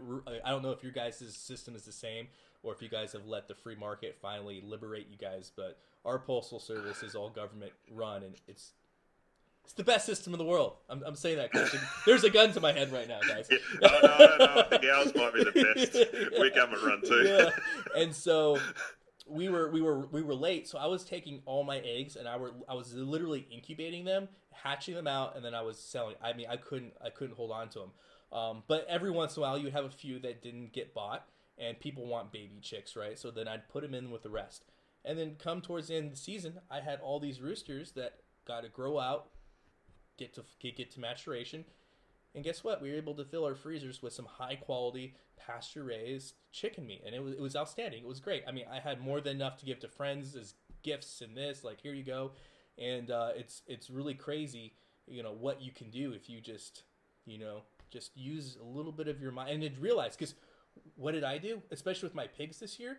I put them inside where my garden is. I let them root everything up, and they fertilize everything. And there was not a speck of grass left in there. And what did I do? I took them out. Boom! I am ready to go for next year. Chickens are the same way. Hey, we got a bunch of plants that we've already, got a bunch of crops that we've already harvested this year. Throw them in there. They will mess up some zucchini plants. Let me tell you. They fertilized it. I put some hay over top of it just to keep it damp. Took them out. Next year, it's gonna be outstanding. And animals will work with you. I mean, if you are wanting to produce, vegetables, produce, use the animals. They'll be your best friend. They will take care of absolutely everything. Yeah, so why wouldn't you eat the eggs? Like, exactly. That's what the vegans like. They're eating the bugs that you're going to have to poison with chemicals if you're going to down the veganic route. Like, how do you get rid of the bugs? You're going to have to put poison on there to get rid of those bugs. And it's funny because my chickens, everybody says, well, you have to give the eggs back to the chickens. And yeah, if you break an egg, a chicken will eat it naturally. But if they're well fed, they're not eating their own eggs. They will leave them inside of their roost, and they'll jump on it. Or a female will go broody and she'll stay on top of them. But if there's food around, they're not like, oh, I'm starving, I'm going to eat my egg. Chickens eat their eggs out of starvation when there's not the nutrient density around. My chickens, they don't have that problem. Like, they will literally jump off and they will leave their eggs and new day, And then I pick them up and I go about my day. So I mean, if you were really, like I said, if you were really wanting to do this right and you were wanting to save the most amount of lives possible, a food forest or a permaculture landscape, that'll do it for you. Like I said, I do that for other reasons. Obviously, I do kill animals. I do consume them. But I think that I'm doing a way better, doing it way more justice than somebody that, is going to get on their keyboard and talk about how horrible, animal agriculture is while at the same time drinking almond milk and Impossible Burgers. Like, I just don't. Well, the Impossible Burger is it's got a lot of soy in it. Yeah. And crazy. Yeah, the Impossible Burger. It can't be good for you. Oh, I'm sure it is. Oh, yeah. Be like the world's best postal service. Yeah. You're going to see me with the white flag. It's so great, guys. Yeah, I wouldn't eat the stuff. No, I was going to try it, but then I saw that there's some long chain fatty acids that no one's eaten before. Like, so you really are a guinea pig when you eat that Impossible Burger. Yeah, no doubt. Crazy. Why would you? Yeah, and you're killing heaps more animals than going and eating a real burger. Right. Like, there's over 1 million calories in a cow, so one cow will feed a person for a year.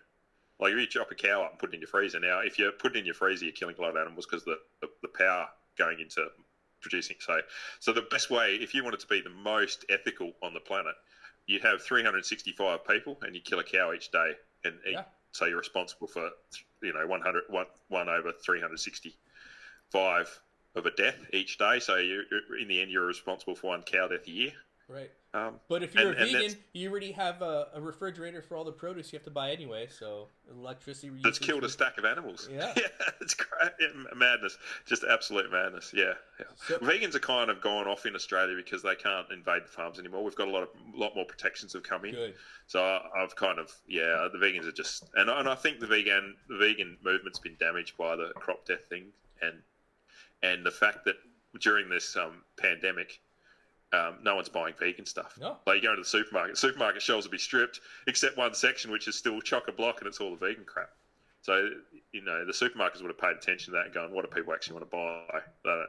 They don't want to buy the vegan stuff. Well, it's It doesn't funny. happen. They did a study, and it said that, and this is vegetarians, and it said when vegetarians are drunk, a third of them will eat some kind of animal product as like a drunk cheat meal thing, and it's like, so I mean, I know vegans. I've met some lifelong vegans that are they're vegan to the core, but most of vegans I meet, they have no problem eating dairy every once in a while or a piece of fish every once in a while. Like, it's more or less, it's just it's a place to speak from. It's a place to feel part of a group and be in the field of social justice. And I know these people personally. I know activists that swear up and down they're vegan, but they have cheat meals. I mean, it's no difference than any other.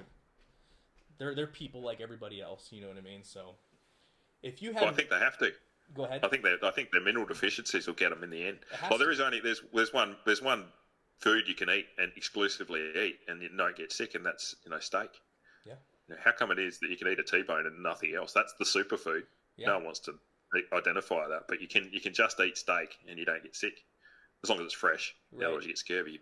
Well, I think a lot of people, like we said, I think just modern, how we look at diets from a modern standpoint, I think the best thing that, and correct me if I'm wrong, but I think the best thing that people can do, regardless of what their beliefs are, whether you're a vegan or you're not a vegan, omnivore or whatever, is just to cut out the processed food. You cut that out and you start from that position. I think as you go forward in your journey, it becomes more and more evident that animal foods are actually not that bad for you. And I think that a lot of people don't realize that. If you eat a processed hamburger, I mean, the majority of that hamburger is processed plant foods. The mustards, the condiments, the tomato, the lettuce, the bun. Outside of the piece of meat and cheese, everything else is processed food. And chances are that piece of meat was cooked in vegetable oil. Yeah. You know what I mean? And then they blame the meat. Yeah. They blame. We went crazy, and then we just got to go back to eating whole foods.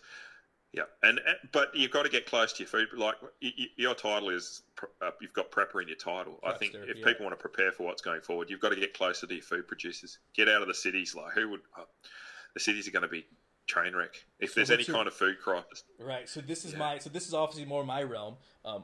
So obviously you watch my channel. I talk about preparedness all the time. That's kind of that's the main purpose of my channel. So you make a really good distinction because, like I said, I obviously moved out of the city a while ago, and I encourage other people to do so. But what do you see coming from somebody who's in international trade, somebody that obviously is very successful, somebody who's been in the IT world or the information world?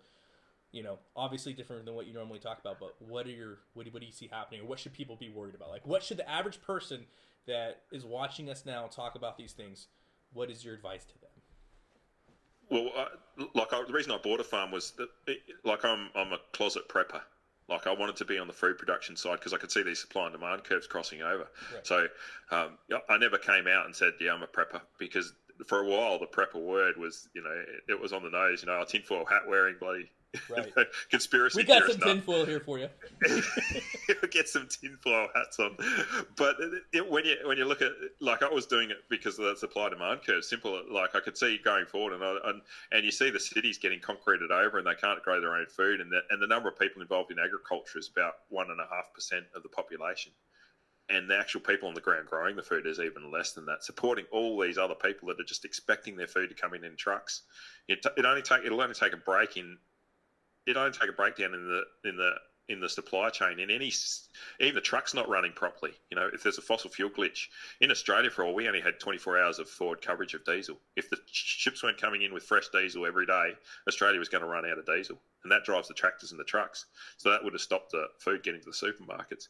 It doesn't take people going hungry for very long, and the city's just going to break down. You've got to get out of the city. I don't think in Australia now you couldn't buy a farm like I did. They've got too expensive. My farm is now worth $7 million. Oh, wow. When I bought it, it was $500 an acre, so it cost around about $2 million to set it up. Whereas now to do the same thing would be $7 million. I couldn't repeat what I did now. Just the price of it, the price of farmland's gone up too much. But that doesn't mean you can't move out and support. Like if I was in the same situation with the same skill set, didn't own a farm, being 17 years later, I'd want to set up a business that supported the farming community. There's plenty of jobs. Like I said, the farmers getting older. They want to contract things out. They've got a lot of money in their pockets now too, because we're getting paid a lot. Probably not so much in the US, but you still want to get into that environment where you can go and talk to someone. Like, even if you can't kill your own animals, if you go and talk to a farmer, like you said, black market, someone will kill her. Someone in town will kill a beast for you. Oh, yeah. If you go and, especially if you do a favour for them, like wire up their house or sort out their computer, they'll cut up a cow or show you how to do it. Even that's even better. It doesn't take someone showing you how to do it. It doesn't take too many times. You can do it yourself. Well, I think you kind of already hit the nail on the head. I mean, you obviously live in the country. You know how we operate in the country. Everything here is very much favor based. You know what I mean? I got some fresh flounder the other day. Yeah, it was all, like I said, it's all favor based. So I totally agree with you. Do you think there is? Have you ever heard of crop swap? Yeah, the people swap crops in it. Yeah. I'll give you some lambs. You can give me some grain. Yeah, and even there's a farmer just up the road that's got a little local flour mill, like a little, so that they're prepared to grind up flour, and they'll do it for a fish or a piece of lamb or whatever. Yeah, we're not going like in this area. No one's going hungry, and I'm pretty sure around your town, no one's going. Anyone can go along and say, "Look, I'll cook you a meal if you give me some food, and I'll come and do your dishes." Even if they're old and they can't do much, like if someone young and fit, I'm going to get them to clean up paddocks or move firewood or whatever. Oh, I got tons of stuff you can do. And you're not going to ever let them go hungry. Like, if someone turns up to my place and said, "I've got no money and I'm hungry," I'll feed them and I'll say, "Look, here's some chores I want you to do," and you can set the chores depending on this. No one in town here is ever going hungry. It's not going to happen. I agree. Regardless of what happens to the rest of the life. If the grid goes down, and everything can go wrong, and no one is going hungry in this town, in this community. Like, we'll look after each other. The food won't necessarily make it to the city. Right. Well, that's the problem. You know what? Because what are the cities? Like I said the other day, if someone dropped a nuke on our city, which is Melbourne, if someone nuked Melbourne, would I even notice? What would happen is the votes would suddenly go more conservative and we get less regulation. But apart from that, like, the downside of someone nuking Melbourne, for me, like, they don't produce anything. In the old days, they used to, we'd send our product and then we'd get manufactured goods back. That's what the city's role was to manufacture us goods to use on the farm, and then we'd send them food in and they'd manufacture the high-end products or the clothes or, the tractors and the tractor. But they don't do that. Most cities don't do that anymore. The manufacturing base is sent to China. China is our manufacturing base. We'd notice if China went offline, and we did. We started having trouble getting our chemicals and the tractor parts because China had the shutdown. Now a capital city in if you could, I don't want to nuke it because I don't want to kill anyone, but if you could suddenly remove that population from the planet, we wouldn't even notice. Like, it wouldn't make no difference to us here. But if you remove their regions from the Melbourne, they'd notice for sure. All their food would stop turning up. They'd have a few days of stores in their supermarkets and they'd go hungry real quick. No, I couldn't agree with you more. Everything you said, I definitely agree with. Like I said, I grew up in this lifestyle, so it's a little, it's a little different than somebody who hasn't. But I see the writing on the wall, and I can definitely see that from an information standpoint. It's kind of crazy. The biggest thing that's always gotten to me is we've never been more connected with each other. We've never had more information at our fingertips, and we are just becoming dumber and dumber. And it's really hard for me to relate to, because I'm a millennial, obviously, but it gets harder and harder for me to relate to my millennial counterparts. And I think a lot of that is just because I didn't get technology until I was already adult. And so as an adult getting technology, the consequences were real life. You know what I mean? You do one bad thing as an adult with technology, whether that's buying something you shouldn't buy or, making one bad tweet or whatever, it has actual effects. You know what I mean? And so I think having gotten technology later on in life has kind of sheltered me to a lot of this stuff. But like, you have all these people that they can't do basic handyman tasks, and it's like you have every resource available to you to learn how to use this piece of equipment or how to screw something in or how to, and it's lost on most of my generation. And it's sad because my generation's having kids, and that's where these next generations are coming from, and it's a real scary thing, and I don't know what the answer is to fix it. They're helpless. Like, no, I'm Generation X, so I was lucky. I was the last generation to go through with the old style telephone that was on a cord. Right. Like I wish not most telephones need to be on a cord, especially with kids. Right. That's where you can make your phone calls. Having these, like, there's amazing technology. You can have a phone in your pocket and video and look at someone and talk to them. Yeah, like it's crazy. I mean, just what we're able to do. Like if I wanted to learn from somebody like you back in the day, I would have to go to my local library and pick up a book and read it, and then go talk to somebody who's actually doing it. And then there's all these different things, all these steps I had to take, but people did that. Nowadays, I'm able to, with the same computer that I'm talking to you on, I can Google how to do everything, and then I can have another split screen where I could be talking to somebody else. And if I get super lonely, I can talk to people online. You can look at pornography. You can buy drugs. You can do all these different things with it. And I feel like we're more connected than we ever been, and our population's just getting dumber and dumber, like I said. And even if you did give them the knowledge, like, there's something about not having done things, practically, that it's also a huge barrier. Like, I could make the best, this is how you clean a turkey or chicken. Like, I could walk you through the steps, and I have on my channel. But somebody that's never had to do anything for themselves, they just don't have the ability to even follow along and do something. They just cognitively, they can't do it. And it's really sad. It's it's putting us in a place where we are meant to be dependent, and outside of that, I mean, you're a dying breed. I'm a dying breed. Like, people just don't do what we do anymore.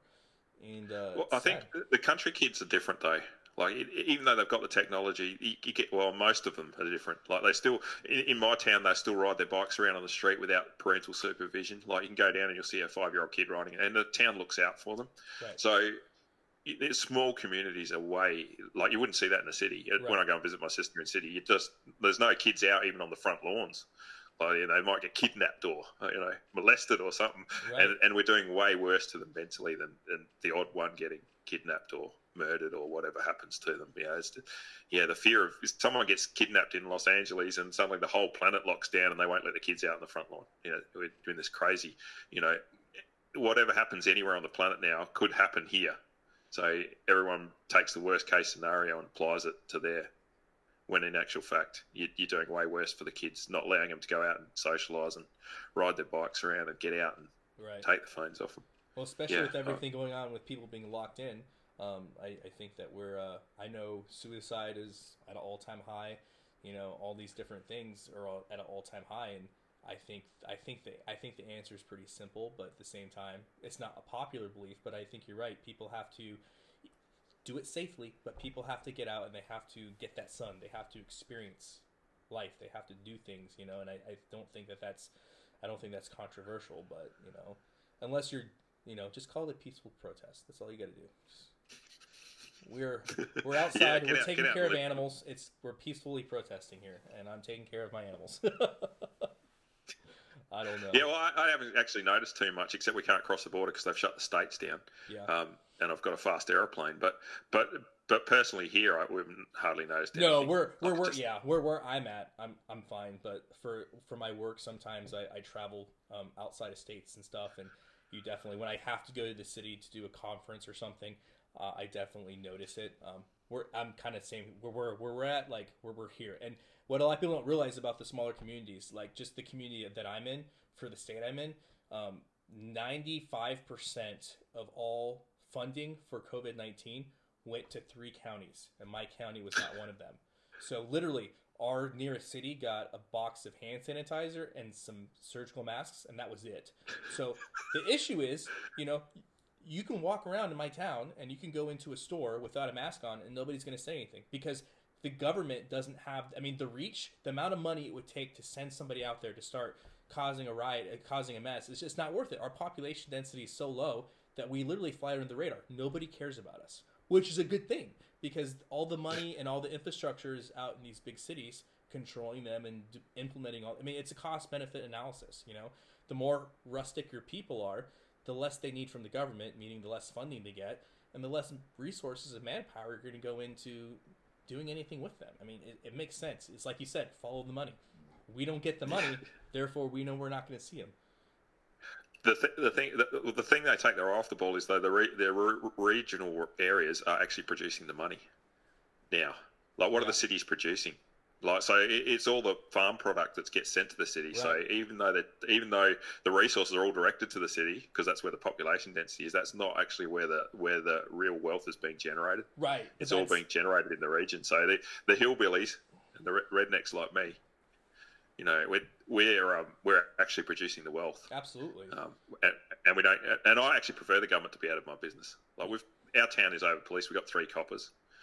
They're not doing anything about masks and that, though. I don't think they're too isolated. Like, what are they going to do? You can't have the community offside. So yeah, I imagine they start arresting some farmers for not wearing masks. I think that's a great way to lose your job real quick. Yeah, well, because I've seen some horrible videos in Australia of like people getting arrested for not wearing masks. Like, I don't know. Obviously, I'm the 100%. I'm one of those people that there's 2 sides to every story, and obviously there's a lot of police interactions in the U.S. that don't always end well. So I'm sure there's a lot more to it. But it just seems odd that, you know, not wearing a mask constitutes an arrest, no matter where it is. My personal opinion, but. I think it's the biggest risk going forward in Australia, actually. I was like for a while, I thought, the cities will come out and want to take our resources. You know, we'll have this zombie invasion of people that are just hungry, that want to take our resources and take our food. I'm actually more worried about a totalitarian government coming in and saying we're taking all this now, because I thought I was in the safest country with rule of law and good cops, like the local cops in town are all good guys. But now I'm more concerned, especially with what's happening, and to the cheering of the masses too. We've got these lockdowns, and the crowds are cheering it on as if it's a good thing. Like, all our freedoms are being taken away, and getting more and more socialist. And it is. I'm worried we're going to go like Mexico and Australia, where the local cops are shot up and they can't have any law and order in the regions, and the only place with totalitarian police force in the cities. So you have this huge law and order issue in the cities, where there's a clamp down on the population, and in the countryside where there's too many guns and too many people that can snipe from the bushes, the law and order gets eliminated from the countryside, like Mexico. So that's where I'm worried we're heading that way, because the population don't like the Victorian police at the moment. I think they had an opinion poll. It's like 30% approval rating, and there's all these signs, you know, F the police, popping up. That's a concern, because the local coppers don't deserve that, because they're not doing that. They're not arresting pregnant women and putting them in handcuffs, but they're part of that club. And the last thing I want to see is the law and order breakdown in Australia in the regions. So I think that's a huge risk that it wasn't on my radar. I thought, that law and order might break down in the cities a bit, but we'll still be free to do our thing in the country. But I'm concerned going forward what's going to happen. Yeah, I think that's the biggest risk. Yeah, I've never been worried about people coming to the countryside and taking all their resources, and that just comes from this fact that, I mean, I could let 99% of the population in. I could give them the cow. Like, here's a Black Angus female, she's ready to go. Go ahead, and they wouldn't know what the fuck to do with it. You know, and it's true. Like, I could give somebody an animal and be like, dude, you can go for it. But they wouldn't know what to do with it. They're going to look at it and be, the amount of energy that it would expend for them to dispatch the cow properly, it would be more than they'd get out of it. So I've never been worried about it from that standpoint. And we do have a strong knit community, but what you're saying does make a lot of sense. If there is something to which what we've seen in other countries where they control the means of production, and basically you are, here we are, some suit shows up at your house and says, hey, I know these thousands of acres you run. I know you got a good business. I've looked at your taxes. We've pulled all your info. You're the guy we need, and you're going to do what we want. If not, we're going to make you disappear. Like, yeah, that's a very controlled, because you are worth more than the average person your age that works 9 to 5 in the city. I mean, honestly, who cares about the average 9 to 5 guy that works in the city? We just got to keep you locked down. But you, though, we have your taxes. We know what you produce. We know that you're what we need. You're either with us or you're against us. Yeah, that's a very scary feeling for sure. Yeah, and I don't know what to do about it. Like, I for a while I was thinking maybe I should sell up and just buy a yacht, but there's nowhere to go. Like, everywhere looks like everywhere's broken at once. Right. What Australia in Victoria with that clamp down and going totalitarian and worrying about the cops coming around and giving you a fine for. I mean, there's a law in Australia now in Victoria where they can hold you with no trial. They can hold you indefinitely. Wow. Yeah, crazy rules. So if they think you're going to spread the virus, it's only got to be suspected of being able to spread it. So yeah, we've just ended up in this strange place, and I didn't think Australia would go that way. So yeah, I'm not sure. I'm a little bit up in the air. Like, I've put myself in a good place, knowing how to grow food and having a food production system. So that's my next question. Do you think? I believe that food producing is the best way in the future in case there's a breakdown. I know people always are talking about precious metals and stuff, and I think that's great because I'll accept your precious metals for my livestock. But I think with anything, we're talking about the end of the world, we're talking about barter, we're talking about new economies. I don't think there's a better way to go than being a producer. What do you think? No, I think so too. The trick is to be able to hold on to what you've got, right. And not allow the government or a totalitarian group, or even going down the Mexican route where you get the cartels taking over regions. Well, how many cartel whoever's the rough. No, but you get a rough group that'll take over. Like the most violent individuals will take over a region because they can control it with their violence. Yeah, I'm not sure how it's going to play out, and I'm worried going forward. I didn't expect this breakdown. Like, this has caused me to be concerned about what's going to happen with the breakdown. Like, we're seeing a fracture with the COVID thing. Right. Yeah, I don't know what's going to happen going forward. I wish I had a crystal ball. I knew I liked you for some reason. You closet prepper, you. Yeah, well, that's why I'm a food producer. But yeah, at the same time, I'm concerned going forward what's going to happen. And in Australia, they want to take our guns off us. Being a primary producer, it means that I've got, there's not really an issue there. But crikeys, yeah, I don't know. We don't have the same culture in America that you've got. I wish we had your Second Amendment in Australia now. We have a huge gun culture here, and I don't think a civil war will happen just because I'm actually going to do a video on this here real soon. I'm probably going to release it after I release this, but unfortunately, I feel like we're already in the crossroads where the average American is too dependent on the infrastructure. But I do believe that if people try to take guns, there's going to be that's the only way I could see there being a huge pushback. I mean, that's the only thing. That's the only thing I can think of in America. Our gun culture is so strong. I think people outside of their family, that's the only thing they're willing to fight for, to be honest with you. So, that would be a very scary day if all of a sudden, the Second Amendment was on the chopping block. You can't have a civil war, like you said. The power distribution system's too fragile. Everything is far, far, far too fragile. The internet's far too fragile. You can't. It would take very little to take the grid down. It would take very little to take the internet down. One or two people could take the internet down in Australia, and one or two people could take the national grid down in Victoria. Is that just the electrical grid you're talking about? Well, both. The internet's fragile too. Australia's built a very fragile internet service. So in both cases, any civil war, any civil unrest is going to cause the first thing, the power's going to go out, and then most people are going to starve because once the fridges go down, if you haven't got access to fresh produce, what are you going to eat? They have to start eating each other. There's no inner city. What are they going to do? There's 6 million people in Melbourne. Without the refrigeration and the trucks rolling in and the power being on, I can't see the civil, but I can see a totalitarian government crackdown. That's what's worrying me. Yeah. Yeah. Okay. Well, that's awesome. So, so totalitarian overreach you think is what we need to be worried about. That's my concern now. Yeah. Yeah. I hope it doesn't happen. Right. I hope the voters are cheering it on. Like this lockdown stuff, they're right. You can see how it happened in Nazi Germany.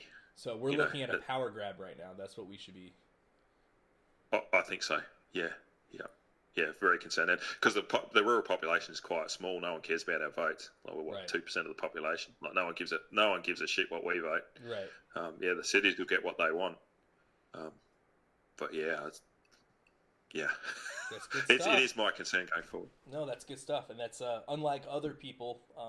That's very well articulated. I think that's a good. I think those are concerns that are good to know. You know what I mean? Because especially in the preparedness world.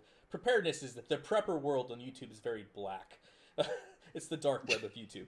But you hear all these people that talk about, they're worried about the power grid going down, the New Madrid fault line being destroyed, and civil war and this and that. But very rarely are people able to articulate, what that looks like. And I think you did a very good job of articulating, because that is a real concern. Because you're talking about, especially with somebody like you, your wealth is probably, if somebody knew where to look, it's very easy to see that this is something that is worth, controlling, just from a economic standpoint. And I agree with you, follow the money, right? So if we were in a position where, hey, we got to do something, we got to make some moves, yeah, I could see a suit coming to your house and being like, hey, we already know what's going on, man, so this is what it is. And, yeah, we're taking all of it now. Yeah, shut up. Yeah, and all you need is for, like you said, all you need is for, something bad to trigger them being concerned enough for some kind of, takeover. And who's going to defend you? You're seen as a rich farmer. Like, who cares about you? You know what I mean? And we've seen that in Africa. We've seen that in other places. So, yeah, that's a huge. I can see that, and that's a pattern that we've seen historically happen. So. Yeah, and we don't have the numbers. We don't have the number of people here. Like, you could rally maybe 300 people around here. Like, it's just not going to be enough. Right. Although it would get nasty because we are hunters. Like, if people from the city don't understand what it's like to shoot something. But yeah, I'd hate to have to shoot someone. Like, I'm really hoping it doesn't go down that track. It would just, and I'm getting a bit old. Like, I'm starting to push 50. Yeah. I really don't want to be living in the scrub, sniping. Like, it's not that. I'd much rather we stayed with a law-abiding. Everyone I'm the same way. I don't want anything bad to happen. But yeah, but you're right. You're like, even for me, obviously, I'm a food producer and stuff like that, but it's on a much smaller scale, and it's on a much more closed loop system. Everything I try to do completely independently of the grid, and I'm able to do that with very, very minor inputs. But for somebody like you, you're probably already on, unfortunately, I think you're kind of making this point, you're already on somebody's radar, I'm sure. Like, if push came to shove, I'm sure they've done their benefit analysis and been like, okay, we know we need somebody that produces food, that has land, resources, knowledge. I'm sure they've already made moves as to, okay, who do we need for the next, and I'm pretty sure that's already happening. And not trying to scare you or make you feel, but I agree. I think that's I think you're 100% spot on. I suspect you're right. Like I said, most of the farmers are old. There's a handful of us in under 50, and then there's even less under 30. You could make it, the list of Australian farmers would be quite short. That people that have got the skill set. And you guys are essential. Right. You guys are deemed essential infrastructure. So yeah, I'm hoping to be really, really wrong. I'm hoping you are too. But you are. You articulating that perfectly. That's yeah. And the spillover would be pretty incredible. So, well, that's awesome. I wish I would have known your little closet secret 2 hours ago, but maybe we'll have to have you on again to talk about more preparedness stuff. Is there anything else you wanted to just let everybody know, talk about, maybe, anything got going on? No, we're going to know in a year or so how everything's going to play out. Well, I want to have you back before a year from now, but if they're coming for you, let me know, and we'll put your last broadcast on. The SOS. Yeah, as they're ripping you from your house. Just leave it streaming.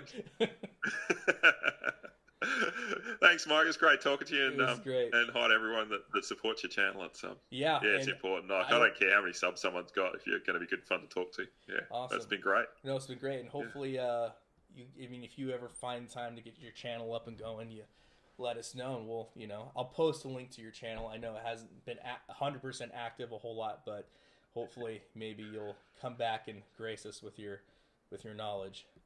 Yeah, like I said, I'm involved in the TV documentary, so I'm not allowed to post anything up on it there at the moment. So when's that going to be? Can you tell us when that's going to be done, or? Well, they're tracking some working dogs through, so it's a sort of 12-month project to track a pup through all the way through to Okay. Yeah, so yeah, it's going to be a while yet. Okay. Yeah. Well, we will just have to have you back on then before then. Yeah, thanks very much, Mike. Awesome, brother. Nice meeting you and everybody. This is Rob. Great guy. I'll post a link to his channel. He may not be posting on there, but if you YouTube him, he has some really good He had some really good interviews with people like Bart K. I forget the female who's a carnivore. A few people. Bobby's World, right? You've been on Bobby's World. Yeah, the most recent one is Food Lies. That one's worth listening to. He's definitely been on some of them, so I will include those in the description so people can come take a look at it. But really like your work, and we'll see you again in the future.